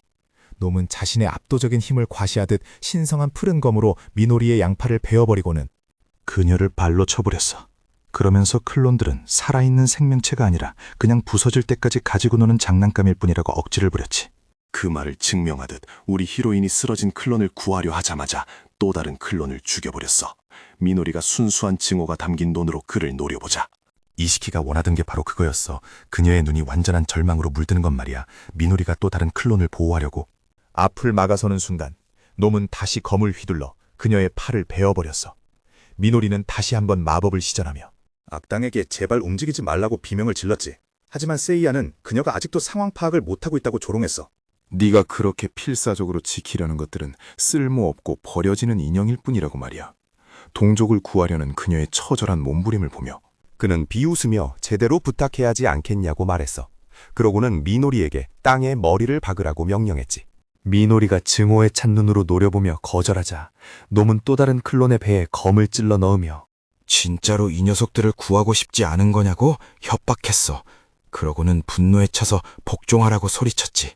무릎 꿇기를 거부하면 계속해서 동족들을 죽이겠다고 경고했고 그 말이 빈말이 아니라는 걸 증명하듯 클론들에게 작은 단검들을 던져 하나씩 쓰러뜨리기 시작했어. 결국 미노리는 무릎을 꿇고 제발 다른 클론을 죽이는 걸 멈춰달라고 애원했지. 놈은 고작 멈춰달라는 말밖에 못하냐고 비아냥거렸어. 미노리가 이 말을 바닥에 대고 클론들을 괴롭히지 말아달라고 간청하자 놈은 미노리가 그 쓸모없는 인형들을 대신한다면 다시 생각해보겠다고 했어. 미노리에게 검을 겨누고는 자기 구도를 하트라고 명령했어. 거절할 권리 따윈 없다고 하면서 말이야. 칼끝으로 그녀를 찌르며 자기 앞에서는 오직 내 주인님이라고만 대답하라고 강요했어. 겁에 질린 미노리는 결국 굴복하고 그렇게 하겠다고 대답했지. 그러자 놈은 문을 열고 들어갔어. 검은 계속 그녀에게 바짝 켜둔 채로 말이야. 정말 차갑고 가학적으로. 단숨에 미노리의 혀를 뽑아버렸어. 그러고는 그 잘린 혀를 자기 입에 넣고 씹어 삼키면서 정말 맛있다고 중얼거리는 거야. 완전 미친놈이지. 이어서 미노리의 목을 움켜쥐고는 절대 도망치지 못할 거라며 그녀의 옷을 찢기 시작했어. 다시 목에 검을 겨누고는 그 겁에 질린 표정을 더 보여달라고 요구했어. 발버둥 치고 반항하다가 결국엔 자신에게 굴복하라고 말이야.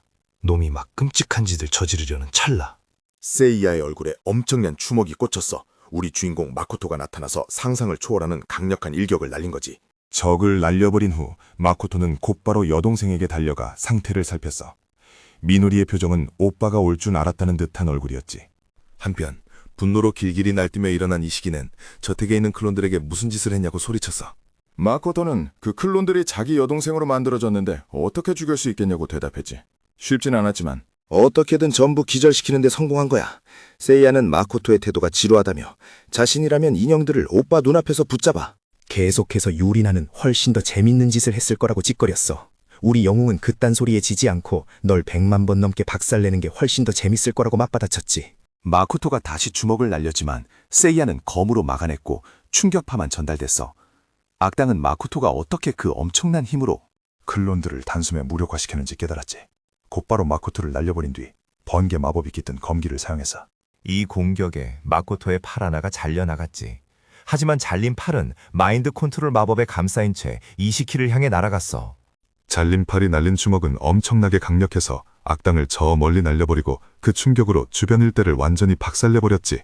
홀에 도착하자 세이야는 클론들에게 자신을 위한 방패가 되라고 명령했어.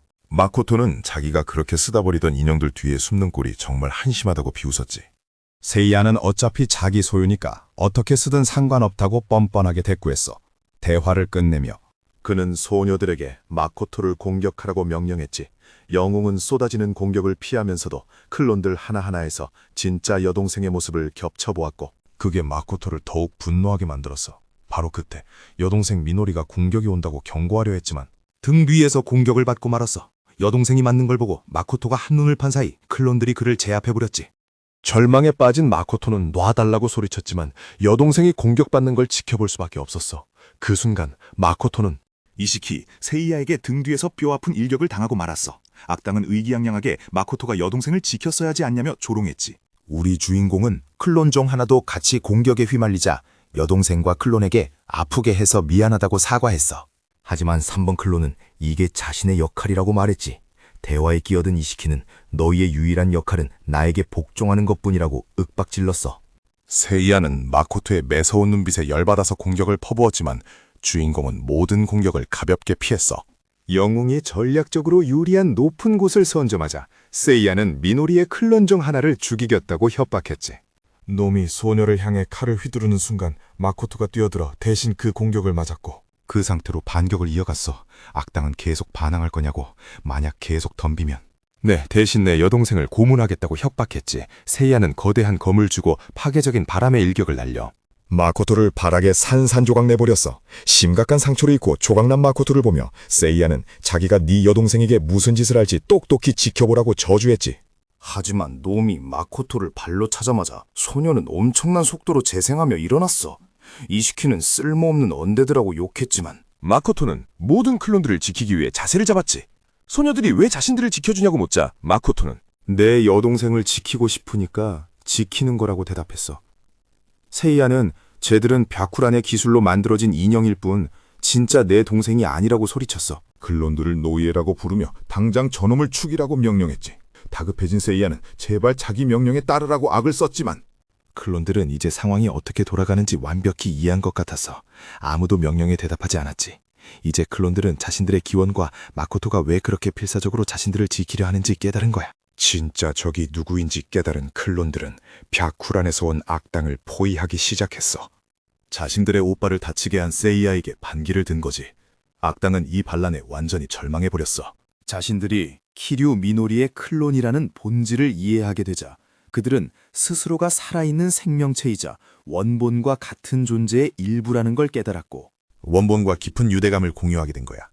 덕분에 진짜 미노리가 겪었던 기억들이 클론들의 머릿속에 떠오르기 시작했고 그들의 오빠인 마코토가 자신들을 지키기 위해 얼마나 필사적이었는지 보여주는 장면들이 흘러들어왔어. 마코토는 미노리의 신체 조작 능력이 분리된 자신의 일부를 조정할 수 있게 해준다는 걸 깨달았지. 미노리도 모르는 사이에 자신과 같은 유전자를 가진 클론들과 경험을 공유하게 된 거야. 완전히 이성을 잃은 세이야는 자기가 주인이라며 인형들에게 복종하라고 발악했어. 원래라면 그의 명령을 따랐겠지만 이제 오빠를 해치려는 자는 누구든 그들의 적이 된 거야. 이시키는 검으로 그곳에 있는 모두를 토막내버리겠다고 협박했어. 하지만 마코토가 그걸 가만둘 리 없지. 악당에게 또 한 번 엄청난 펀치를 꽂아 넣었어. 바닥에 쓰러진 세이야를 향해 이번엔 창을 든 미노리 클론이 공격을 퍼부었지. 완전히 쓰러져 패배한 악당 앞에 선 마코토는 놈의 숨통을 어떻게 끊어줄지 물었어. 하지만 이미 정해진 대로 진짜 미노리가 직접 끝내길 원했지. 내 손으로 직접 복수하지 않으면 절대 직성이 풀리지 않을 테니까. 클론들이 이 시기에 팔다리를 꽉 붙잡아 움직이지 못하자 놈은 제발 살려달라고 애원했어. 미노리는 거대한 망치를 소환해서 그 무지막지한 무기로 놈을 내리쳤지. 하지만 단 한 번의 타격으로는 그녀의 분노를 잠재울 수 없었어. 키류 미노리는 놈의 목소리가 완전히 끊어질 때까지 산산조각 내버리기로 결심했거든. 그때 10번 클론이 끼어들어 수십 명의 자매들이 세이야에게 죽임당할 때 상상할 수 없는 고통을 겪었다고 말했어. 그녀는 이시키가 그보다 훨씬 더 큰 고통을 느껴야 한다며 똑같은 지옥을 맛보게 해달라고 요구했지. 마코토는 끊임없이 죽임을 당하며 그들이 겪었을 고통과 학대를 깊이 공감했어. 그건 그야말로 생지옥이었으니까. 밝혀진 바에 따르면 저택 지하실에는 던전 몬스터 한 마리가 약물에 절여진 채 살아있었는데 이 괴물은 생명체라면 가리지 않고 범하는 끔찍한 녀석이었어. 예전에 세이야에게 맞섰던 한 남자 헌터가 당했던 것처럼 남자들까지도 말이야. 모두가 이 잔혹한 방법을 최종 복수로 사용하기로 동의했지. 미노리와 마코토는 10번 클론과 함께 지하실로 내려가 철창에 악당을 단단히 묶었어. 절망에 빠진 이시키는 감방문이 열리는 걸 지켜볼 수밖에 없었지. 거대한 괴물 엠포로 오크가 가짜 영웅 앞에 모습을 드러냈고 농은 패닉에 빠져 울부짖었어.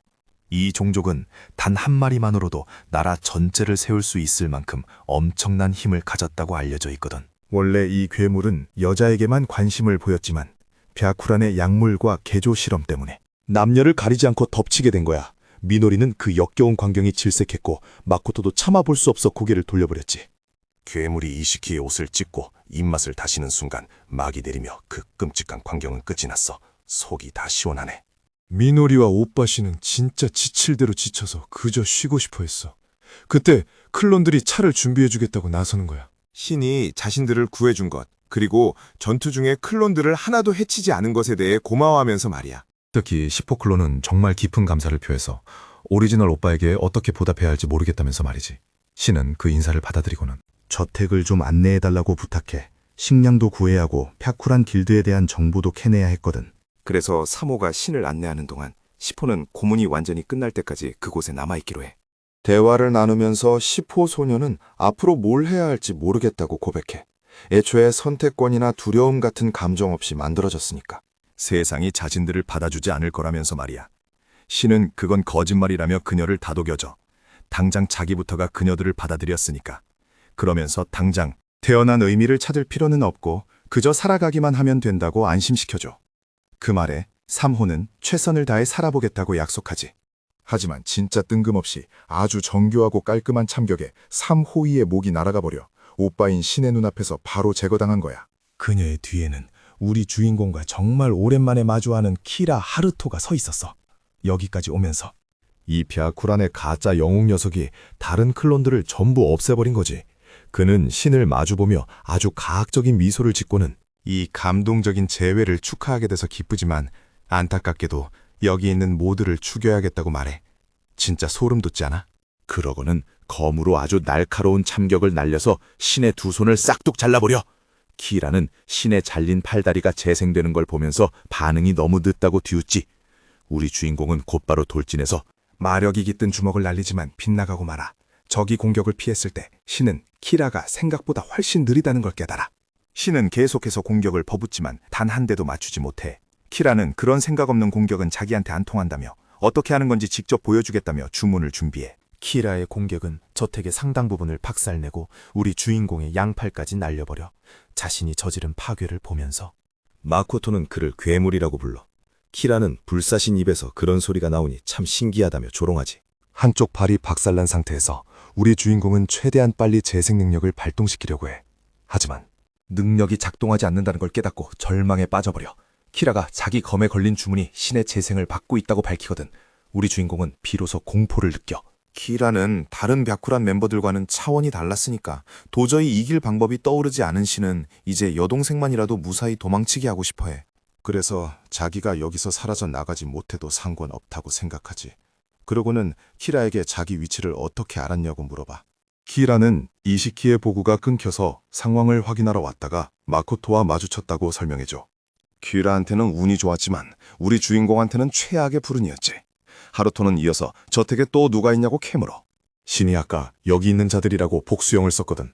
이 가짜 영웅은 신의 여동생이 여기 있다는 걸 알고 있었지만 죽은 동료들의 복수를 할 생각은 전혀 없었어. 오히려 길드원들이 당한 걸 기뻐하기까지 해. 왜냐하면 신과 그 일행이 S랭크 멤버들을 쓰러뜨리면서 레벨업을 잔뜩 했을 테니까. 그 말은즉 키라가 지금 이들을 없애면 자기가 엄청난 레벨을 얻게 된다는 뜻이잖아. 우리 주인공은 이 녀석이 완전히 미쳤다고 생각해. 키라도 어느 정도 동의하지만 전혀 신경 쓰지 않지. 순식간에 신의 눈앞에서 사라진 키라는 다시 나타나서 신의 배에 검을 푹 찔러 넣어. 이 일격에 신은 치명상을 입고 쓰러지고 키라는 말도 안 되는 수치의 레벨을 얻게 돼. 그러면서 엄청난 희열을 느끼지. 하지만 신은 포기하지 않았어. 키라의 발을 묶는 주문을 외우고는 성욕의 신성한 도움을 사용해서라도 여적을 없애버리겠다고 선언해. 하지만 키라는 우리 주인공을 튕겨내 날려버리면서 지금 내 레벨로는 날 절대 이길 수 없다고 단언해. 주인공은 키라를 건드리지도 못하고 계속해서 일방적으로 얻어맞기만 해. 피를 뚝뚝 흘리면서 말이야. 키라의 절대적인 힘 앞에서는 재생 능력조차 따라가지 못했어. 그때 적이 신에게 제안을 하나 해. 얌전히 항복하고 따라오면 여동생은 건드리지 않겠지만 만약 반항한다면 널 먼저 잡고 그 다음엔 내 여동생까지 잡아버리겠다고 협박하지. 신이 거짓말 아니냐고 묻자 하루토는 전부 주인공의 행동에 달렸다고 대답해. 완전 패닉에 빠진 신은 적 앞에 무릎을 꿇고 제발 자신만 데려가달라고 빌어. 여동생만은 살려달라고 애원하지만 키라는 그의 알량한 자존심과 품위를 비웃으며 폭소해.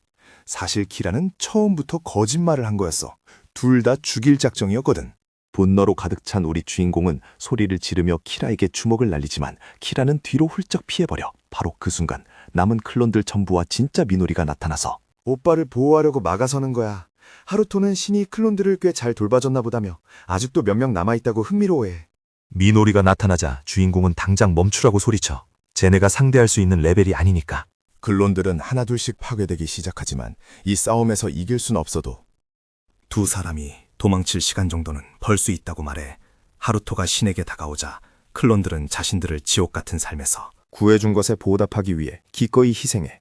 클론 중 하나가 즉시 순간이동 주문을 써서 두 남매를 그것에서 무사히 탈출시키는데 성공해. 키라는 공적을 빗마치고 나서 저 정도 레벨의 주문이면 엄청난 만화가 필요할 거라는 걸 깨달아. 주문을 쓴 클론이 바닥에 쓰러진 걸 보고 상황이 좀 귀찮아졌다고 생각하지. 하지만 클론들이 전부 한꺼번에 덤벼도 자신을 이길 가능성은 0%라는 걸 알고 있었어. 그런데 갑자기 클론 중 한 명이 자기 블라우스를 찢어 발기며 원래 기능과 관련된 마지막 비장의 카드를 드러내. 애초에 이시키는 이 클론들을 쓰고 버릴 소모품으로 만들었거든. C4 클론은 가슴에 박힌 크리스탈이 응축된 영혼 에너지를 방출하며 마법 생체 폭탄을 작동시켜. 그녀들은 마지막 힘을 다해 신과 미노리에게 고마움을 전하고는 자폭해버려 엄청난 위력으로 저택 전체를 통째로 날려버리면서 말이야. 사기리 아야는 벼쿠란 길드에서 가장 아름다운 여자로 통했어. 그 눈부신 외모에 부드러운 태도 그리고 공정한 성격까지 갖춰서 모두가 그녀와 사랑에 빠질 정도였지. 하지만 그녀와 단둘이 시간을 보내는 불운을 겪은 자들만이 그녀의 끔찍한 비밀을 알게 됐어. 생명수로 목욕하는 걸 들켜서 진짜 얼굴을 목욕한 어떤 남자처럼 말이야. 6개월 전 그녀는 길드 지하에 있는 비밀 벙커로 내려갔어. 남매가 갇혀있던 방에 들어가서 체액이 얼마나 모였는지 확인했지. 진행률이 절반밖에 안 된 걸 보고는 추출 속도를 높이기로 마음먹어 기계가 멈추자 그녀가 직접 패널로 다가가서 다시 작동시켰는데 무방비 상태의 남매는 자기들 바로 아래에 거대한 환풍기 같은 게 나타나는 걸 보게 돼. 칼날이 어지러운 속도로 돌아가기 시작하고 두 사람은 천천히 갈려나가며 극도의 공포에 빠져. 그 끔찍한 광경을 지켜보며 마법사 아야는 가학적으로 낄낄거렸어. 이 방식이 레벨업에는 도움이 안 됐지만 그녀에겐 전혀 중요하지 않았어. 자기가 즐길 피만 얻을 수 있다면 그걸로 충분했거든. 그녀는 불사신들이 좀비 같은 모습일 거라고만 상상했지. 그렇게 부드러운 피부를 가졌을 줄은 꿈에도 몰랐어. 아무리 고문을 당해도 피부는 항상 재생돼서 갓난아기처럼 매끄러워졌으니까. 이건 모든 여자의 궁극적인 꿈이잖아. 영원한 젊음과 시들지 않는 아름다움. 남자가 도는 힘들이지 않아도 알아서 굴러들어올 테니까. 그녀는 이런 능력을 타고난 남매를 뼛속 깊이 질투했어. 그들의 피를 마시기만 해도 영혼이 젊고 빛나는 피부를 유지할 수 있었거든. 불로장생의 비약을 찾아낸 그녀는 자신을 위해 그 귀중한 피를 더 많이 원했어. 길드 마스터인 키라는 그 모든 걸 자랑스러운 표정으로 지켜봤지. 다시 현재로 돌아와서 길드 마스터가 현장에 도착했을 때 남매는 이미 사라지고 없었어. 그는 즉시 두 사람이 도망친 건지 의심해. 키라는 아야를 부르며 동정하는 척하지만 마법사는 완전히 뚜껑이 열렸어. 분노가 가득 섞인 목소리로 남매가 어디 있냐며 왜 아직도 안 잡았냐고 따져 물어. 키라는 남매가 사야를 없애고 또 도망쳤다고 알려주지만 아야는 그딴 건 알 바 아니었어. 그냥 당장 최대한 빨리 그들을 잡아오라는 것뿐이었지. 키라는 왜 이렇게 서두르는지 이해를 못해. 어차피 피는 창고에 잔뜩 쌓여 있었으니까. 하지만 아야는 피가 신선해야 효과가 더 좋다고 우겨. 지속적인 공급이 없으면 자기의 아름다움과 젊음이 시들어버릴 테니까. 키라는 네 젊음 따위 알게 뭐냐며 너무 시끄럽게 소리친다고 불평해. 아야는 그를 쓸모없는 놈이라 부르며 헛소리 그만하고 당장 도망자들을 찾으라고 명령하지. 그 순간 키라의 표정이 싸늘하게 굳어버려. 네가 언제부터 나한테 이래라 저래라 할 만큼 대단해졌냐며. 그렇게 피가 탐나면 네가 직접 잡으라고 쏘아붙여. 게다가 그렇게 스트레스 받으면 주름살 생길 거라고 긁어대기까지 해. 그 말에 아야는 완전히 폭발해서 분노로 주변 전체를 불태워 버릴 기세였어. 결국 마법사는 자기가 직접 두 사람을 찾기로 결심해. 한편 다른 곳에서 신이 깨어나 여동생에게 여기가 어디냐고 물어봐. 미노리는 클론들이 게이트 근처를 전부 날려버렸고 어쩌다 보니 던전 안으로 들어오게 됐다고 설명해줘. 깜짝 놀란 주인공이 다른 사람들은 어떻게 됐냐고 묻자 미노리 얼굴에 슬픈 빛이 스쳐 지나가. 우리 주인공은 그들을 구하지 못했다는 사실에, 약속을 지키지 못했다는 것에 완전히 무너져 내려. 오빠의 얼굴에 번진 슬픔과 좌절을 본 미노리는 그를 꽉 안아주며 오빠가 자기를 위해 용감하게 싸웠다는 걸 모두가 이해했을 거라고 위로해줘. 신은 모두를 구하지 못한 걸 자책하며 미노리를 통해서라도 자기의 실수를 만회하고 싶다는 강한 열망을 느껴 클론들의 진심이 그에게 닿았고 신은 결국 그녀들 모두가 미노리 곁에 남기로 선택했다는 걸 깨닫고 눈물을 흘려. 미노리는 자신과 클론들 모두 오빠의 마지막 메시지를 받았다고 말해. 자신들 목까지 살아달라는 그녀들의 부탁에 신은 깊은 감동을 받아. 지금 그는 자신이 너무 약하다고 느끼고 미치도록 강해지고 싶어해. 여동생 역시 같은 마음이었고. 오빠의 손을 꽉 쥐며 함께 강해지자는 약속을 다시 한번 굳게 다져. 그런데 신이 기절해 있는 동안 벼쿠란이 두 사람에 대한 새로운 수배령을 내렸어. 미노리는 처음에 그게 오빠의 사망 소식인 줄 알았는데 훨씬 더 끔찍한 거였지. 두 사람의 현상금이 무려 인당 50억으로 올랐다는 거야. 이제 전 세계의 헌터들이 그들을 노리고 있어. 추격자들이 순간이동 포인트를 통해 추적해 올 수 있으니까 당장 던전을 빠져나가야 해. 굽이진 길을 따라가다 마침내 강렬한 빛이 쏟아지는 출구를 발견해. 하지만 신이 미노리 앞을 막아서며 멈추라고 소리쳐. 출구 바로 앞에 입구 전체를 뒤덮을 만큼 거대한 괴물의 눈알이 나타난 거야. 그리고 곧 그 전체 모습이 드러나는데 세상에 거대하고 끔찍한 드래곤이었어. 미노리는 오빠에게 당장 던전 안으로 도망치자고 소리치지만 신은 정반대로 행동하고 싶어해. 바로 그 순간 드래곤이 파괴적인 화염브레스를 뿜어내서 두 사람을 날려버려. 엄청난 충격을 받은 후 그 괴물은 하늘을 날아오르기 시작해. 두 사람은 그게 고랭크 몬스터라는 걸 깨달아. 던전 밖에 있으면 안 되는 중재잖아. 왜 드래곤이 여기 있는지 이해할 순 없었지만 지금의 자신들로는 상대가 안 된다는 것쯤은 알고 있었지. 남매는 쏟아지는 맹렬한 불길을 피하기 시작해. 정신없이 도망치다 도시 하나를 발견하고는 이제 살았다고 생각했어. 보통 드래곤은 인간의 거주지를 공격하지 않으니까. 하지만 끔찍하게도 괴물은 화염을 뿜어 도시의 상당 부분을 잿더미로 만들어버려. 녀석의 브레스는 무려 섭씨 3000도가 넘어서 닿는 건 뭐든 녹여버릴 정도였어. 게다가 대포알조차 튕겨내는 비늘 때문에. 사실상 무적이나 다름없었지. 강력한 길드 여러 개가 힘을 합쳐야만 겨우 드래곤과 싸워볼 만한 수준이거든. 이런 말도 안 되는 괴물 앞에서 어떻게 도망쳐야 할지 막막해하던 그때 신이 아주 위험한 제안을 해. 바로 몬스터를 공격하자는 거야. 미노리는 오빠가 미쳤다고 생각했어. 하지만 주인공은 드래곤을 쓰러뜨리고 레벨업을 하겠다고 단언해. 그가 미노리에게 우리가 했던 약속을 상기시키며 지금 도망치면 영원히 키라를 이길 수 없을 거라고 설득하지. 그렇게 신은 왼쪽으로 돌진하고 미노리는 오른쪽으로 돌아서 드래곤을 포위해. 그 괴물이 불을 뿜어내는 사이 우리 주인공은 공격할 빈틈을 노려. 그는 마스크를 쓰고 마법 부여 주문을 활성화한 뒤 드래곤을 향해 돌진해. 신은 위에서부터 드래곤을 공격하며 팽팽한 공중전을 시작해. 드래곤도 살아있는 생명체니까. 가장 큰 약점은 당연히 머리겠지. 그는 녀석의 머리에 강력한 주먹을 꽂아넣어. 중심을 잃고 비틀거리게 만들어. 하지만 몬스터의 체액이 묻은 손에 극심한 고통이 밀려와. 드래곤의 비늘이 너무 단단하다는 걸 깨달은 미노리는 비늘 사이에 틈을 노려야겠다고 판단하고 공격에 나서. 그녀는 그 틈새로 단검을 찔러 넣지만 드래곤은 눈 하나 깜짝 안 하고 꼬리를 휘둘러 그녀를 공격해. 소녀를 날려버린 괴물은 다시 신을 향해 몸을 돌려 화염 브레스를 준비해. 화염이 신을 정통으로 덮치려는 순간 동생이 나타나 자신의 몸을 던져 오빠를 지켜내. 몬스터가 섬뜩한 붉은 브레스를 뿜어내고 미노리는 마법으로 방어하려고 해. 마법 실드를 쳤음에도 불구하고 폭발에 휩쓸려 미노리의 손이 심하게 다치고 말아. 마력 자체를 태워버리는 이 검은 불꽃은 계속해서 그녀를 태워 들어갔어.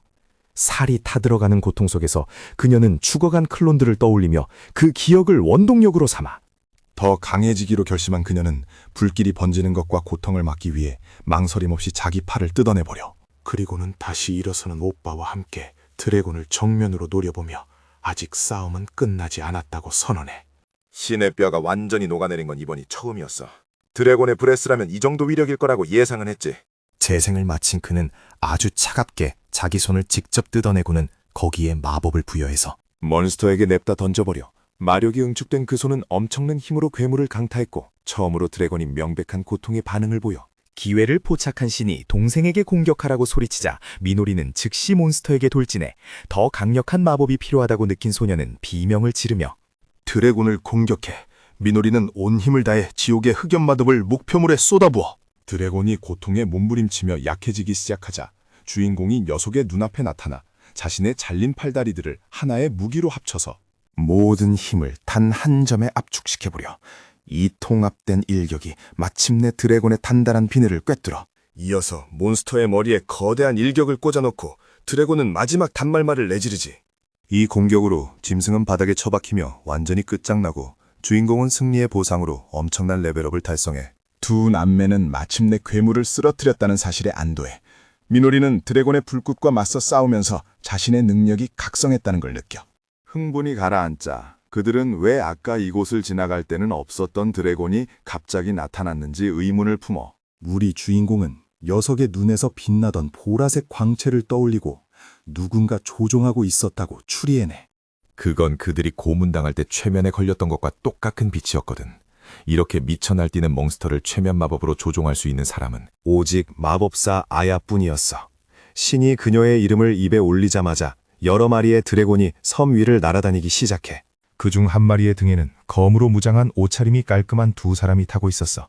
그들이 뛰어내리자 주인공은 이 녀석들도 조종당하고 있다고 직감해. 녀석들이 곧바로 신과 미노리에게 돌진해왔거든. 한 놈이 소녀에게 검을 던지자 미노리는 땅을 굴러 피하며 분노해. 주인공이 주먹을 날려 공격자를 날려버린 직후 거대한 드래곤 한 마리가 나타나 무시무시한 프레스 공격을 준비해. 녀석이 공격을 뿜어내자 주변이 완전히 초토화되고 주인공은 이번 폭발이 이전 드래곤들보다 훨씬 더 넓은 범위를 날려버렸다는 걸 눈치채.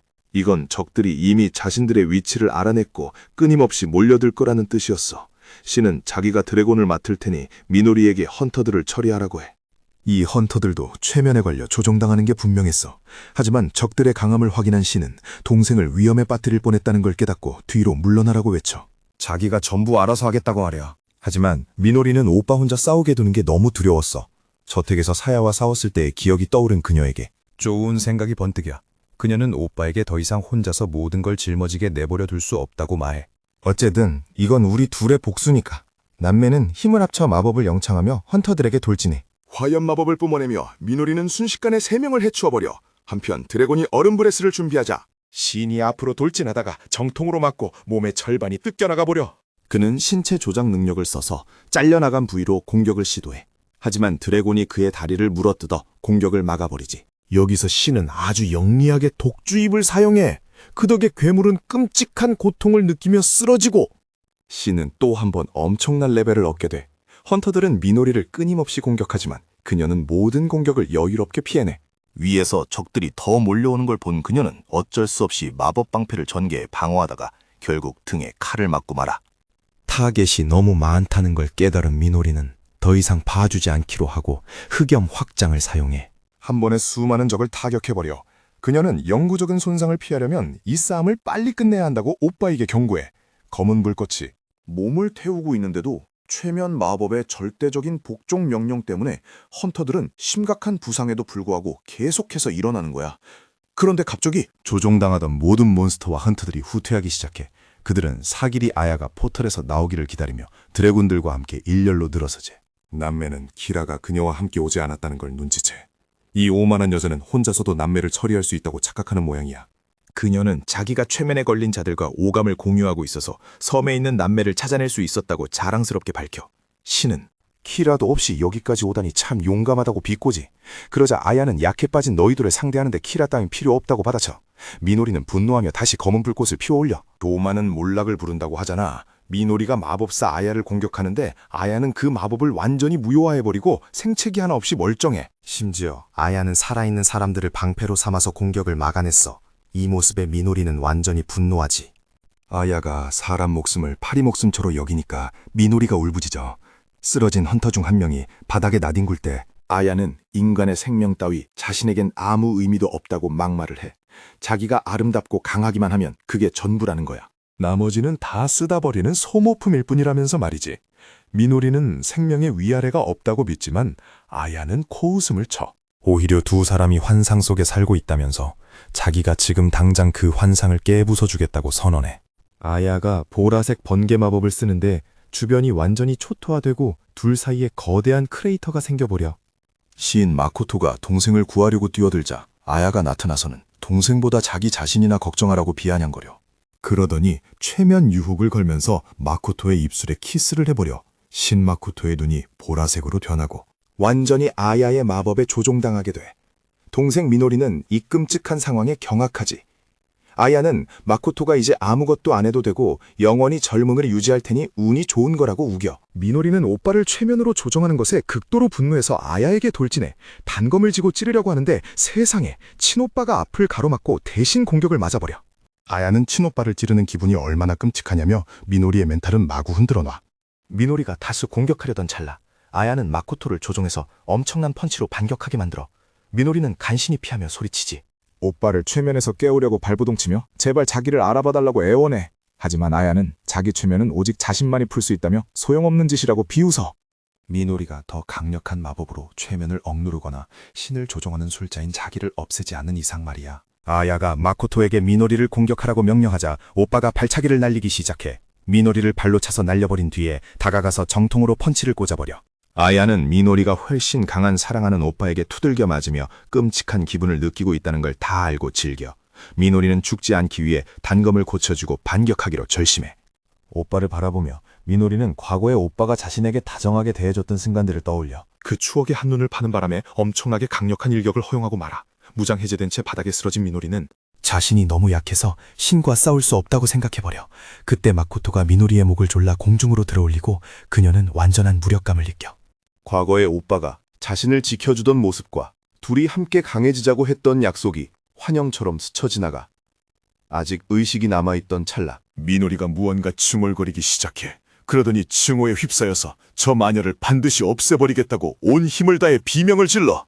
아야는 신 마코토에게 여동생을 갈기갈기 찢어버리라고 명령하지만 먼저 반응한 건 미노리였어. 순식간에 오빠의 팔다리를 잘라버려. 미노리는 오빠의 공격을 피하면서 진심으로 사과하고 직후에 광범위한 영역을 뒤덮는 폭발적인 흑연 마법을 시전해. 아야는 포탈을 열어 도망치며 공격을 피했지. 미노리는 항상 오빠 뒤에 숨어 있기만 하면 모든 게 괜찮을 거라고 생각했었지만 이제 자기 생존을 위해선 그것만으론 부족하다는 걸 깨달은 거야. 그녀는 차갑게 오빠를 공격하며 그의 팔을 뜯어내고 마침내 머리까지 날려버려. 그런데도 신은 머리가 없는 상태로 계속 싸우며 미노리에게 펀치를 날려. 미노리는 그 주먹에서 오빠의 감정과 미안함을 고스란히 느낄 수 있었어. 사실 사과해야 할 사람은 미노리 본인이었는데 말이야. 결국 그녀는 지금까지 너무 약해서 항상 오빠의 발목만 잡아왔지만 이제 모든 걸 바꾸겠다고 결심해. 이제는 자기도 오빠를 지킬 수 있는 힘을 가지겠다고 다짐하지. 싸우면서 레벨업을 한 미노리는 마침내 오빠를 꼭 안아줘. 그 보홍 속에서 자기는 더 강해질 거라고 선언한 뒤 마법을 폭발시켜 신 마코토와 함께 동기어진해버려. 이 희생적인 공격 이후에 아야는 두 남매의 피를 수집하려고 해. 최대한 빨리 그들을 회복시키고 싶어 했는데 짙은 연기 때문에 앞이 안 보여서 짜증이 치솟지. 그때 연기 속에서 미노리의 목소리가 들려와. 자기가 싸우지 못할 거라고 생각했다니 완전히 얕봤다면서 말이야. 하지만 지옥에서 탈출하던 날 남매는 이미 서로를 수없이 죽였던 경험이 있었어. 소녀에게서 말도 안 되는 엄청난 마력이 뿜어져 나오고 그녀는 아주 오래전에 이미 마음의 준비를 끝냈다고 말해. 신마코토는 동생 덕분에 최면에서 깰 수 있었다며 고마워하고 이제 둘이 함께 싸우기로 해. 아야는 폭발 때문에 자신의 최면 마법이 깨졌다는 걸 깨닫고 다시 최면을 걸 준비를 해. 아야는 헌터들과 드래곤들을 다시 전부 언데드로 일으켜 세워서 남매를 공격하라고 명령해. 한층 더 강해진 미노리는 단검으로 검격을 막아내. 오빠가 헌터 하나를 끝장내자마자 드래곤이 뿜어낸 불에 바싹 타버릴 뻔해. 하지만 바로 그때 키료 미노리가 보호 마법을 전개해서 오빠를 구해내. 그리고 흑염을 사용해 그 몬스터를 쓰러뜨려. 마녀는 시체들을 다시 한번 일으켜 세우며 자기와 싸우는 건 헛수고라고 선언해. 심장이 완전히 멈출 때까지 녀석들은 계속 움직일 거라고 말이지. 마코토는 이놈들을 제대로 없애지 않으면 계속해서 되살아날 거라는 걸 직감해. 두 남매는 이제 좀비처럼 변해버린 최면 걸린 적들과 계속해서 맞서 싸워. 적들은 엄청나게 두들겨 맞고도 심지어 턱이 날아간 상태에서도 끈질기게 서 있었어. 여동생은 저들의 움직임이 마법으로 구동되는 게 아니라고 짚어주며 그냥 쳐서 쓰러뜨리라고 오빠에게 조언해. 마코토는 단박에 이해하고 주먹에 마력을 풀어넣어 공격하기 시작해. 한창 전투가 벌어지는 와중에 분노한 드래곤 한 마리가 아야를 태우고 마코토를 향해 날아와. 드래곤이 주인공을 짓밟아 땅에 꼼짝 못하게 핀다운시켜버려. 아야는 이 틈을 타서 다시 최면 마법을 거려고 시도하며 아무도 차기 최면에서 벗어날 수 없다고 호언장담해. 아야는 치열한 전투 때문에 마코토의 체력과 마력이 이미 한계에 달했을 거라고 지레짐작하며 미친 듯이 웃어대. 마코토가 최면 마법에 쉽게 걸려들 거라 확신한 그녀는 당장 미노리를 제거하라고 명령해. 갑자기 마코토가 무릎을 꿇고 마력이 담긴 일격을 준비해. 아야는 어서 명령을 따르라고 재촉하지만 그녀의 예상을 완전히 산산조각내며 마코토는 땅에 엎드린 채로 악당의 턱에 엄청난 펀치를 날려버려. 아야는 완전히 충격에 빠져서 자기 최면이 더 이상 통하지 않는다는 걸 깨달아. 두 남매는 이제 훨씬 높은 레벨에 도달했고 아야의 마법은 그들에게 씨알도 안 먹히게 된 거야. 이빨이 다 풀어진 아야는 마코토가 자기 최면을 이겨냈다는 사실을 도저히 믿지 못해 극도로 분노한 그녀는 남매를 끝장내려고 온갖 파괴적인 마법들을 시전하기 시작해. 하지만 미노리가 방패를 만들어 모든 공격을 막아내며 자신들 남매는 불사신이라고 당당하게 외쳐. 열이 뻗칠 대로 뻗친 아야는 더욱 강력한 마법들을 소환해서 다양한 마법 속성의 운석비를 남매에게 쏟아부어. 하지만 마법은 전혀 통하지 않았어. 키류 미노리가 모든 걸 다 방어해냈거든. 그러고 나서 미노리는 검은 선 마법을 사용해. 마녀가 방어막을 쳤음에도 방과하고 흑마법의 폭풍이 그녀의 방어를 뚫고 들어가기 시작해. 아야는 자기 마법이 밀린다는 게 말도 안 된다고 생각해. 하지만 소녀의 마법이 그녀를 강타하고 피부를 불태워버리지. 아야는 불타오르며 고통의 비명을 지르기 시작해. 그 고통은 미노리가 아야의 마법 때문에 예전에 수없이 겪었던 바로 그 끔찍한 고통이었어. 하지만 남매가 겪었던 고통은 지금 아야가 느끼는 고통에 비하면 아무것도 아니었지. 이제 여동생은 아야도 그 고통을 똑같이 느끼길 원했고 그걸 위해 적의 최면 마법을 역으로 아야에게 걸어버려 그녀를 영원한 지옥 속에서 살도록 저주해버린 거야. 시간이 조금 흐른 뒤 아야는 두 남매가 고문당했던 바로 그 캡슐 안에 묶인 채로 깨어나. 장소를 알아본 그녀는 절망에 빠져서 당장 꺼내달라고 비명을 질러대 사슬에 묶인 채로도 남매에게 보물을 내놓으라고 윽박지르더니 번개 마법, 메테오, 물 마법, 바람배기 마법 등 자기가 아는 모든 마법을 써보려고 발악을 해. 하지만 마법이 전혀 작동하지 않자 당황하지. 그때 주인공을 발견하고는 필사적으로 부르며 자기 말 듣고 있냐고 소리쳐. 마코토가 컴퓨터로 뭔가를 조작하는 걸 보고는 대체 뭘 할 작정이냐며 절망해. 그리고 마코토가 빨간 버튼을 누르는 순간 아야의 발밑에 있던 분쇄기 칼날이 무시무시한 소리를 내며 돌아가고 마녀를 그 안으로 빨아들여버려. 순식간에 그녀의 몸이 갈리기 시작하고 끔찍한 고통에 비명을 질러대 팔다리가 몸에서 뜯겨나가며 산산조각이 나지. 그런데 갑자기 그녀가 번쩍 눈을 떠. 모든 게 꿈이었다고 느끼면서 말이야. 하지만 곧 자기가 다시 똑같은 장소에 있다는 걸, 그리고 그 고통이 진짜였다는 걸 깨닫게 돼. 아야는 살려달라고 애원하기 시작하지만 주인공은 그저 어떤 숫자가 띄어진 전광판을 가리킬 뿐이야. 아야는 그 숫자가 남매가 똑같은 고문을 당하며 갈려나 같은 횟수라는 걸 직감해. 그리고 자기도 정확히 그 횟수만큼 똑같이 고문당할 거라는 사실을 경악하지. 주인공이 다시 버튼을 누르고 마녀는 고통 속에 절규해. 마침내 남매가 겪었던 것과 똑같은 횟수의 고문을 다 견뎌낸 뒤에야 그녀는 깨어나. 아야는 이제 고통에서 벗어나 현실 세계로 돌아갈 수 있을 거라고 착각해. 돌아가자마자 남매를 처리해서 끝장내버리겠다고 단단히 벼르고 있었지. 하지만 웬걸 카운트가 리셋되더니 처음부터 다시 시작되는 거야. 아야는 완전한 절망의 나락으로 떨어져. 드디어 끝났다고 생각했는데 또다시 버튼이 눌리고 고통이 시작되자 비명을 지르며 이 모든 걸 처음부터 다시 겪어야 한다는 사실을 믿지 못해. 한편 현실의 남매는 마녀의 본체가 바싹 마르고 주름진 모습으로 변해가는 걸 지켜보고 있었어. 남매는 이게 바로 아야사기리의 진짜 모습이라는 걸 깨달아. 그녀가 마법으로 젊은 척 위장하고 있었을 뿐 실제로는 100살이 훌쩍 넘은 노파였다는 걸 알게 된 거지. 주인공은 불사족이 나타났을 때 그녀가 이미 150년 정도를 살았던 상태였다고 설명해. 아야는 불사족의 체액을 마시면 젊음을 유지할 수 있다는 걸 알아냈어. 그래서 남매와 영원한 젊음에 그토록 병적으로 집착했던 거야. 남매와 똑같은 고문을 겪으면서도 그녀는 여전히 목숨에 구질구질하게 매달렸지. 오빠인 씨는 저대로 내버려두면 아야가 수명을 다해 늙어 죽을 거라고 생각해. 주인공은 그녀의 숨통을 직접 끊지 않기로 하고 발길을 돌려 떠나려는데 여동생이 멀리서 반짝이는 무언가를 발견해 그걸 주워보니 마녀가 부모와 자식들을 최면으로 조종할 때 쓰던 메달리온이었어. 미노리는 단호한 눈빛으로 이 끔찍한 고통의 굴레를 하루빨리 끝내야겠다고 다짐해. 마녀는 시간이 몇 시간 혹은 며칠이 지났는지도 모른 채 자신의 죽음이 임박했다는 걸 느껴. 그때 기척을 느낀 하루토가 나타나 죽어가는 그녀를 발견해. 아야는 자기가 오래 버티지 못할 테니 제발 숨통을 끊어달라고 애원하지. 하지만 키라는 단칼에 거절하고 뒤돌아서 버려. 그녀의 마지막 부탁마저 무시한 채 고통받도록 내버려둔 거야. 그렇게 아야는 서서히 썩어가며 자신이 살아온 수백 년의 세월을 반영하듯 끔찍한 모습으로 추악하게 변해갈 운명을 맞이해. 한편 키라는 남매의 기척을 감지하고 이번엔 절대 멀리 도망치게 두지 않겠다고 맹세해. 멀리 떨어진 곳에서 남매는 숲속에 모닥불을 피우고 잠시 휴식을 취하기로 해. 두 사람은 복수라는 임무를 위해 여기까지 얼마나 멀리 왔는지 이야기를 나눠. 여기까지 오면서 정말 많은 일들이 있었잖아. 도전을 거듭할 때마다 레벨업을 하고 점점 더 강해졌지. 하지만 그 과정에서 복수와 아무 상관없는 수많은 사람들의 목숨을 빼앗았고 클론 자매들까지 희생시켜야 했어. 그 사실이 미노리의 양심을 무겁게 짓누르고 있었어. 하지만 이 모든 것도 곧 끝날 거야. 마지막 단계는 가장 큰 적인 키라 하루토를 쓰러뜨리는 거니까 그놈만 제거하면 드디어 복수가 완성되는 거지. 다음 행동에 나서기 전에 제대로 쉬려던 찰나 갑자기 신이 이상한 소리를 듣고는 동생에게 당장 도망치라고 소리쳐. 두 사람이 옆으로 펄쩍 뛰어 피하자마자 방금 전까지 서 있던 바로 그 자리에 폭발적인 일격이 꽂혀버려. 하루토가 드디어 남매를 찾아냈다는 사실에 아주 만족스러운 표정으로 나타나 검을 손에 쥐고는 드디어 찾았다고 외치지. 남매는 도망치려 해. 미누리는 쪽수로는 우리가 유리하니 지금이 기회라고 생각하지만 신의 생각은 달랐어. 아야와 싸우느라 둘 다 완전히 지쳐버렸다는 걸 알았거든. 지금 도망치지 않으면 무조건 잡힐 거라는 걸 본능적으로 느낀 거야. 하지만 키라가 눈 깜짝할 새에 맹렬히 돌진해와.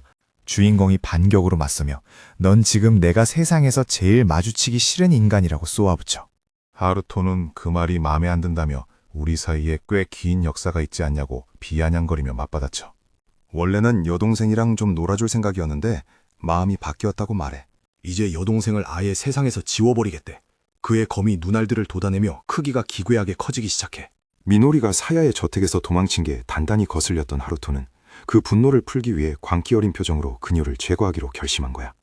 키라는 자기를 화나게 했으니 아예 존재 자체를 지워버리겠다고 선포해 분노로 가득 찬 신 마코토가 그에게 맹렬히 달려들어 혈관에 분노가 끓어오르는 채로 주먹을 날리지만 하루토는 너무나도 가볍게 피해버려 이어서 미노리가 단검으로 공격해.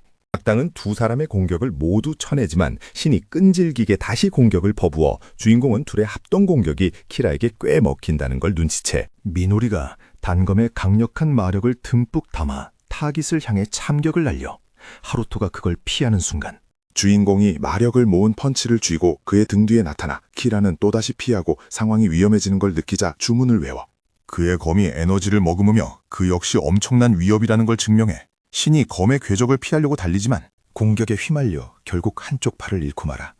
최대한 빨리 잘린 팔을 재생시키려 하지만 웬일인지 재생 능력이 전혀 작동하지 않는 걸 깨달아. 체액이 빠져나가기 시작하고 뼈를 깎는 듯한 극심한 고통이 밀려와 설상가상으로 몸조차 움직이지 않아. 미노리가 오빠를 도우려고 달려가지만 등 뒤에서 날아온 강력한 발차기에 맞고 저 멀리 날아가 버려. 궤도에 있던 나무들을 박살내며 처박힌 미노리 앞에서 키라는 자신이 준 검이 바로 불사족을 추방하는 검이라고 자랑스럽게 폭로해. 이 검이 낸 상처는 절대 재생되지 않거든. 예전에 가지고 놀던 장난감들과는 달리 이 무기는 남매를 진짜로 소멸시킬 수 있는 거야. 키류시는 완전한 절망에 빠져 비명을 지르지만 키라는 평온한 얼굴로 검을 지켜들어. 신의 목숨을 끊기 위해 자비 없는 참격을 날려 그의 일격이 명중하고 핏물이 분수처럼 뿜어져 나와 키라는 승리했다고 확신하며 미소를 짓지. 하지만 세상에 그가 뵌 건 신이 아니라 오빠를 지키려고 앞을 가로막은 미노리였어. 순식간에 그녀의 몸이 완전히 파괴되어 버리고 신은 극도의 충격에 빠져 그는 남은 미노리의 흔적을 품에 안고 오열하기 시작해. 미노리의 마지막 말은 오빠의 이름이었어. 신은 절망 속에서 동생을 살리려고 미친 듯이 마법을 시전해보지만 아무 일도 일어나지 않아. 제발 눈 좀 떠보라며 완전히 무너져 내려 비명을 지르지. 이게 끝이라는 걸 도저히 믿을 수가 없었어. 미노리가 남긴 마지막 말은 오빠를 사랑한다는 것이었고 그리고 키라가 그녀를 영원히 끝장내버려. 마코토는 너무 큰 충격에 아무런 반응조차 하지 못해. 반면 하루토는 이런 감성적인 가족극은 딱 질색이라고 비아냥거려. 그는 마코토를 죽이려 들면 여동생이 당연히 뛰어들어 대신 맞을 거란 걸 다 알고 있었어. 가족의 유대감이란 참 써먹기 좋지. 하루토는 그들의 행동을 완벽하게 예측했던 거야. 마코토는 몸과 분리된 동생의 머리를 멍하니 바라보며 눈물조차 제대로 흘리지 못해. 그러다 남매가 자유로웠던 시절의 아련한 기억이 머릿속에 떠올라. 미노리가 오빠를 위해 밥을 차려주고 둘이서 행복하게 밥을 먹던 그 평범한 일상 말이야. 미노리가 빨랫줄에 옷을 널면서 오늘은 정말 좋은 하루가 될 거라고 활짝 웃던 모습.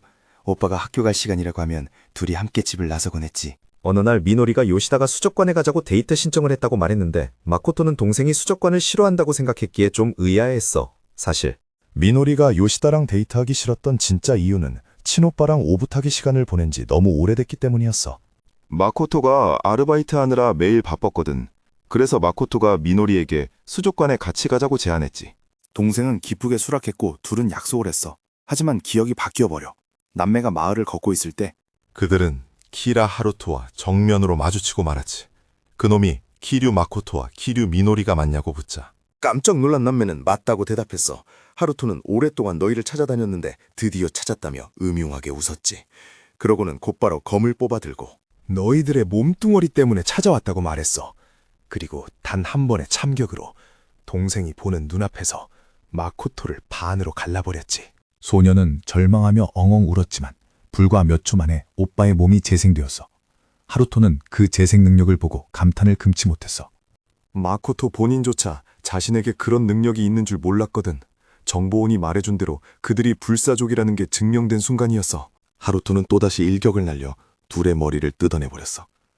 남매가 아무리 여러 번 죽여도 끊임없이 무한하게 재생하는 걸 보고 그는 경악했지. 세상에 이런 괴물들이 존재할 줄은 상상도 못했으니까. 불사족의 후예인 남매는 정작 자신들의 진짜 혈통에 대해선 아무것도 몰랐어. 하루토는 재빨리 남매를 다시 죽이고 제압한 뒤 그들의 머리를 짓밟았어. 그 순간부터 남매는 하루토의 식량이 되었고 끝없는 고문이 시작된 거야. 남매의 몸을 유용하게 써먹겠다고 약속한 키라 하루토의 검에 남매는 수백 번이나 죽임을 당했어. 다시 현재로 돌아와 마코토는 여동생이 영원히 소멸하는 걸 지켜보며 발작하듯 오열해. 극도의 분노로 완전히 미쳐버린 그는 압도적인 분노의 포효를 내질러 비명과 함께 그의 몸에서 엄청난 붉은 에너지가 뿜어져 나오고 섬뜩한 오라가 그를 감싸기 시작해. 이 변신을 본 하루토는 깊은 인상을 받으면서도 그의 괴물 같은 기백에 살짝 겁을 먹어 뿔이 도단한 짐승 같은 모습, 마코토의 새로운 형태에 완전히 충격을 받지. 마코토가 그에게 맹렬히 달려들어 괴수 같은 포효를 내지르며 전례 없는 엄청난 마력을 끌어모아 그 포효만으로도 땅이 뒤흔들리고 강력한 돌풍이 일어 하루토를 저 멀리 날려버릴 정도야. 마코토는 동생을 되살리려고 필사적으로 동생에게 마법을 시전해. 놀랍게도 미노리의 몸이 치유되기 시작해. 하루토는 영원히 소멸시키는 검으로 배웠는데 어째서 이런 일이 가능한 건지 이해할 수가 없었어. 도대체 저게 무슨 능력이고 저 몸의 변이는 또 뭔지 의문에 휩싸여 마코토의 종족 진화를 두 눈으로 목격한 하루토는 적지 않은 불안감을 내비쳐 이건 전례가 없는 일이었고 대체 무슨 수를 쓴 건지 알 턱이 없었지. 하지만 이제 그의 타깃은 오빠 쪽이었어. 키라는 키류 마코토를 이번에야말로 완전히 끝장내버리겠다며 전력을 다해 돌진해 그가 공격하는 찰나 마코토가 동생과 함께 휙 사라지더니 하루토의 등 뒤에 나타나 그리고 미노리의 몸을 조심스럽게 땅에 눕혀 하루토는 마코토가 짐승의 형태에서도 싸우는 법을 어떻게든 터득했다고 직감해 주인공은 짐승의 발톱으로 그를 갈기갈기 찢어버릴 듯이 돌진해 키라가 몸을 피하고 둘은 서로에게 일격을 먹이기 위해 엄청난 힘과 속도로 격돌하기 시작해. 하루토는 마코토가 고작 여동생의 죽음 하나만으로 이 정도 수준의 힘에 도달했다는 사실에 분통을 터뜨려 자기는 레벨업을 하려고 마코토를 수백, 아니 어쩌면 수천 번이나 죽여야 했으니까 말이야. 마코토가 귀를 찢는 듯한 괴성을 치르며 다시 돌진해 키라는 눈앞에 마코토가 이렇게 강해졌다는 현실을 도저히 받아들이지 못해. 두 사람 사이에 또 한 번 힘과 힘의 엄청난 격돌이 일어나고 처음에는 그 누구도 상대에게 유효타를 먹이지 못하며 팽팽하게 맞서. 하지만 마코토가 곧바로 키라를 저 멀리 집어던져버리거든요. 키라는 진짜 오랜만에 고통이라는 걸 느끼게 돼요. 그러면서 키류 마코토가 자신에게 이렇게 한 번에 이렇게 큰 데미지를 준 첫 번째 사람이라고 인정하죠. 하지만 오만하게 굴 필요는 없었어요. 결국 마코토는 불사족의 후예일 뿐이고 자신을 이길 수는 없을 거라고 생각했으니까요. 하루토는 그런 모욕에도 거의 반응하지 않고 괴물이 되어버린 마코토를 보며 비웃음을 흘려요. 그리고 둘은 깊게 숨을 들이마신 뒤 다시 한번 쉴 새 없이 공격과 회피를 주고받는 엄청난 난타전을 시작해요. 마코토가 검은 번개 마법을 모아서 키라에게 날리는데 하루토는 그걸 피하면서도 이 상황 자체에 점점 더 분노하게 되죠. 하루토가 검을 휘둘러서 적을 완전히 끝장내려고 하고 마코토는 어깨에 베인 상처를 입게 돼요. 그 공격 때문에 마코토의 몸이 거의 두 동강 날 뻔했는데 하루토는 확실히 숨통을 끊어놓으려고 해요. 그가 높이 도약해서 마코토의 몸에 검을 꽂아 넣으려고 내리찢기를 시도하거든요. 하지만 우리 주인공은 벌써 회복을 마치고 마법 장벽을 만들어내요. 공격을 막아내는 건 물론이고 오히려 뛰어올라 키라를 가격해요. 자신의 에너지를 쏟아부어서 하루토를 바닥에 내동댕이 쳐버리죠. 하루토가 쓰러지자 마코토가 그를 향해 천천히 걸어가요. 키라는 자신이 죽을 위기에 처했다는 걸 믿지 못하고 이런 식의 최후는 절대 받아들일 수 없다며 발악해요. 한편 재생을 무효화하는 검에 질려 쓰러졌던 미노리가 마침내 깨어나요. 미노리는 오빠가 공포에 질려 움찔하는 모습을 보게 되는데 그때 하루토 역시 반쪽짜리 악마 같은 형태로 각성하게 돼요. 미노리는 그 모습을 보고 엄청난 충격을 받아요. 분명 검에 베어서 몸이 두 동강 났다고 생각했는데 대체 무슨 일이 벌어지고 있는 건지. 그리고 저 괴물 같은 존재가 진짜 자기 오빠가 맞는지 혼란스러워하죠. 그때 진짜 모습을 드러낸 하루토가 말해요. 이 모습은 그 누구에게도 보여줄 일이 없을 줄 알았다고요. 하루토의 등에서 날개가 돋아나고 그는 불사족이 치러야 할 대가가 아주 클 거라고 선언해요. 증오에 가득 찬 하루토가 잔혹한 궁격을 퍼부으며 돌진해요. 그와 마코토가 지옥 같은 힘으로 맞붙으면서 정말 어마어마한 양의 에너지가 뿜어져 나와요. 미노리는 하늘에서 압도적인 기세로 싸우는 두 사람을 지켜봐요. 완전히 경악한 상태로요. 키라는 악마 같은 표정을 지으며 공격을 퍼붓는데 주인공 마코토를 향해 검을 휘두르려 하지만 마코토가 그 칼날을 맨손으로 덥석 잡아버려요. 그러고는 마법 에너지를 모아서 입으로 강력한 블래스트를 쏘아버리죠. 그 공격이 하루토에게 정통으로 적중하면서 그를 바닥에서 날려버리고 엄청난 고통을 안겨줘요. 하지만 하루토는 그걸 버텨내고는 오히려 검을 휘둘러서 마코토를 바닥에 내리꽂아버려요. 하루토가 다시 돌진해서 마코토를 날려버리죠. 또 한 번의 참격에 마코토는 바닥을 미끄러지며 멈춰서고 곧바로 적을 향해 맹렬히 달려들어요. 짐승 같은 괴성을 지르면서요. 마코토가 백년 길드 리더의 목을 물어뜯어버리고 하루토는 끔찍한 고통을 느껴요. 하지만 하루토는 오히려 이 상황을 역이용해서 키류. 마코토의 목을 베어버려요. 그 검으로 목이 잘렸으니 이제 마코토가 재생하는 건 절대 불가능할 거라고 확신하죠. 그러면서 불사신이 드디어 진정한 죽음의 감각을 느끼고 있냐며 조롱해요. 아주 미친 듯이 웃어대면서요. 하지만 마코토의 몸에서 마법진이 형성되는 걸 보고 웃음을 뚝 멈춰요. 마코토의 머리가 순식간에 목에 다시 붙어버리고 하루토는 그 주문의 기하학적 패턴을 눈치채게 돼요. 그 마법진이 시계 모양이라는 걸 보고 마코토가 시간을 되돌리는 마법을 썼다는 걸 깨달은 거죠. 마코토와 여동생의 죽음이 완전히 없던 일로 되돌아가는 걸 보며 키라는 극도의 공포에 질려요. 그러면서도 억지로 웃음을 터뜨리며 불사신이라도 그런 기술을 여러 번 쓰는 건 불가능할 거라고 단정짓죠. 키라가 검을 뽑아들고 과거의 지옥의 마왕을 없애버렸던 바로 그 일격을 다시 한번 날려요. 이 결투를 끝내기로 결심한 마코토 역시 그 공격에 맞서기 위해 마법을 끌어모아요. 자신의 검에 보랏빛 에너지를 불어넣으면서요. 두 사람은 서로의 존재를 아예 지워버리려는 듯이 자신들의 가장 강력한 공격을 격돌시켜요. 힘에서 우위를 점한 키라가 마코토의 공격을 압도하고 자신이 이겼다고 확신해요. 그의 검이 마코토의 압도적인 힘을 뚫고 들어가면서 우리 주인공이 이 힘겨루기에서 진 것처럼 보였죠. 하지만 바로 이 결정적인 순간에 미노리가 나타나요. 미노리가 마법을 사용해 오빠의 등에 두 손을 얹고는 제발 이기라고 소리쳐요. 마코토가 미노리의 손길을 느끼는 순간 모든 것이 달라져요. 마코토는 동생에게 고마워하며 마침내 복수를 완성할 새로운 힘을 얻게 되죠. 키라는 소이쳐요. 자신이 전에도 너희들을 수백 번이나 죽였고 이건 아무것도 아니라면서 남매의 운명은 언제나 자신에게 파멸당하는 것뿐이었다고 악을 쓰죠. 하지만 미노리는 만약 자신들의 운명이 끊임없이 다시 살아나는 것이라면 바로 지금 그 운명이 바뀔 참이라고 맞받아쳐요. 왜냐하면 이제 그들이 키라의 존재 자체를 지워버릴 테니까요. 그 순간 마코토가 정말 압도적인 위력의 마법 블래스트를 뿜어내요. 마치 핵폭탄 같은 파괴적인 일격이 백년 길드 리더를 정통으로 강타하죠. 며칠 후 키라의 죽음과 함께 백년 길드에 대한 조사 결과가 발표되어 그들의 모든 범죄가 세상에 폭로되고 진실이 널리 퍼지게 되죠. 다른 헌터들은 그 길드 멤버들이 얼마나 기괴하고 미쳐 있었는지에 대해 수근거려요. 이제 키라의 본성이 순수한 인간이 아니었다는 건 모두에게 명백해졌죠. 사람들은 두 남매의 이야기에 동정했지만 복수라는 이름 아래 그들이 저지른 죄가 사라지는 건 아니었어요. 그럼에도 불구하고 그들은 마침내 자유의 몸이 되었고 이제 목표를 이뤘으니 앞으로 뭘 해야 할지 고민하게 돼요. 마코토와 미노리는 어디로 갈지 이야기해보지만 딱히 떠오르는 곳이 없었어요. 그때 갑자기 마코토가 자리에서 일어나요. 예전에 수족관에 가자고 했던 약속이 떠오른 거예요. 이제 드디어 거기에 갈 수 있겠다고 제안하죠. 미노리는 감격해서 눈물을 흘리며 당장 그러자고 해요. 이제 그들에겐 세상의 모든 시간이 주어졌으니까요. 그동안 정말 나누고 싶은 이야기가 많았잖아요.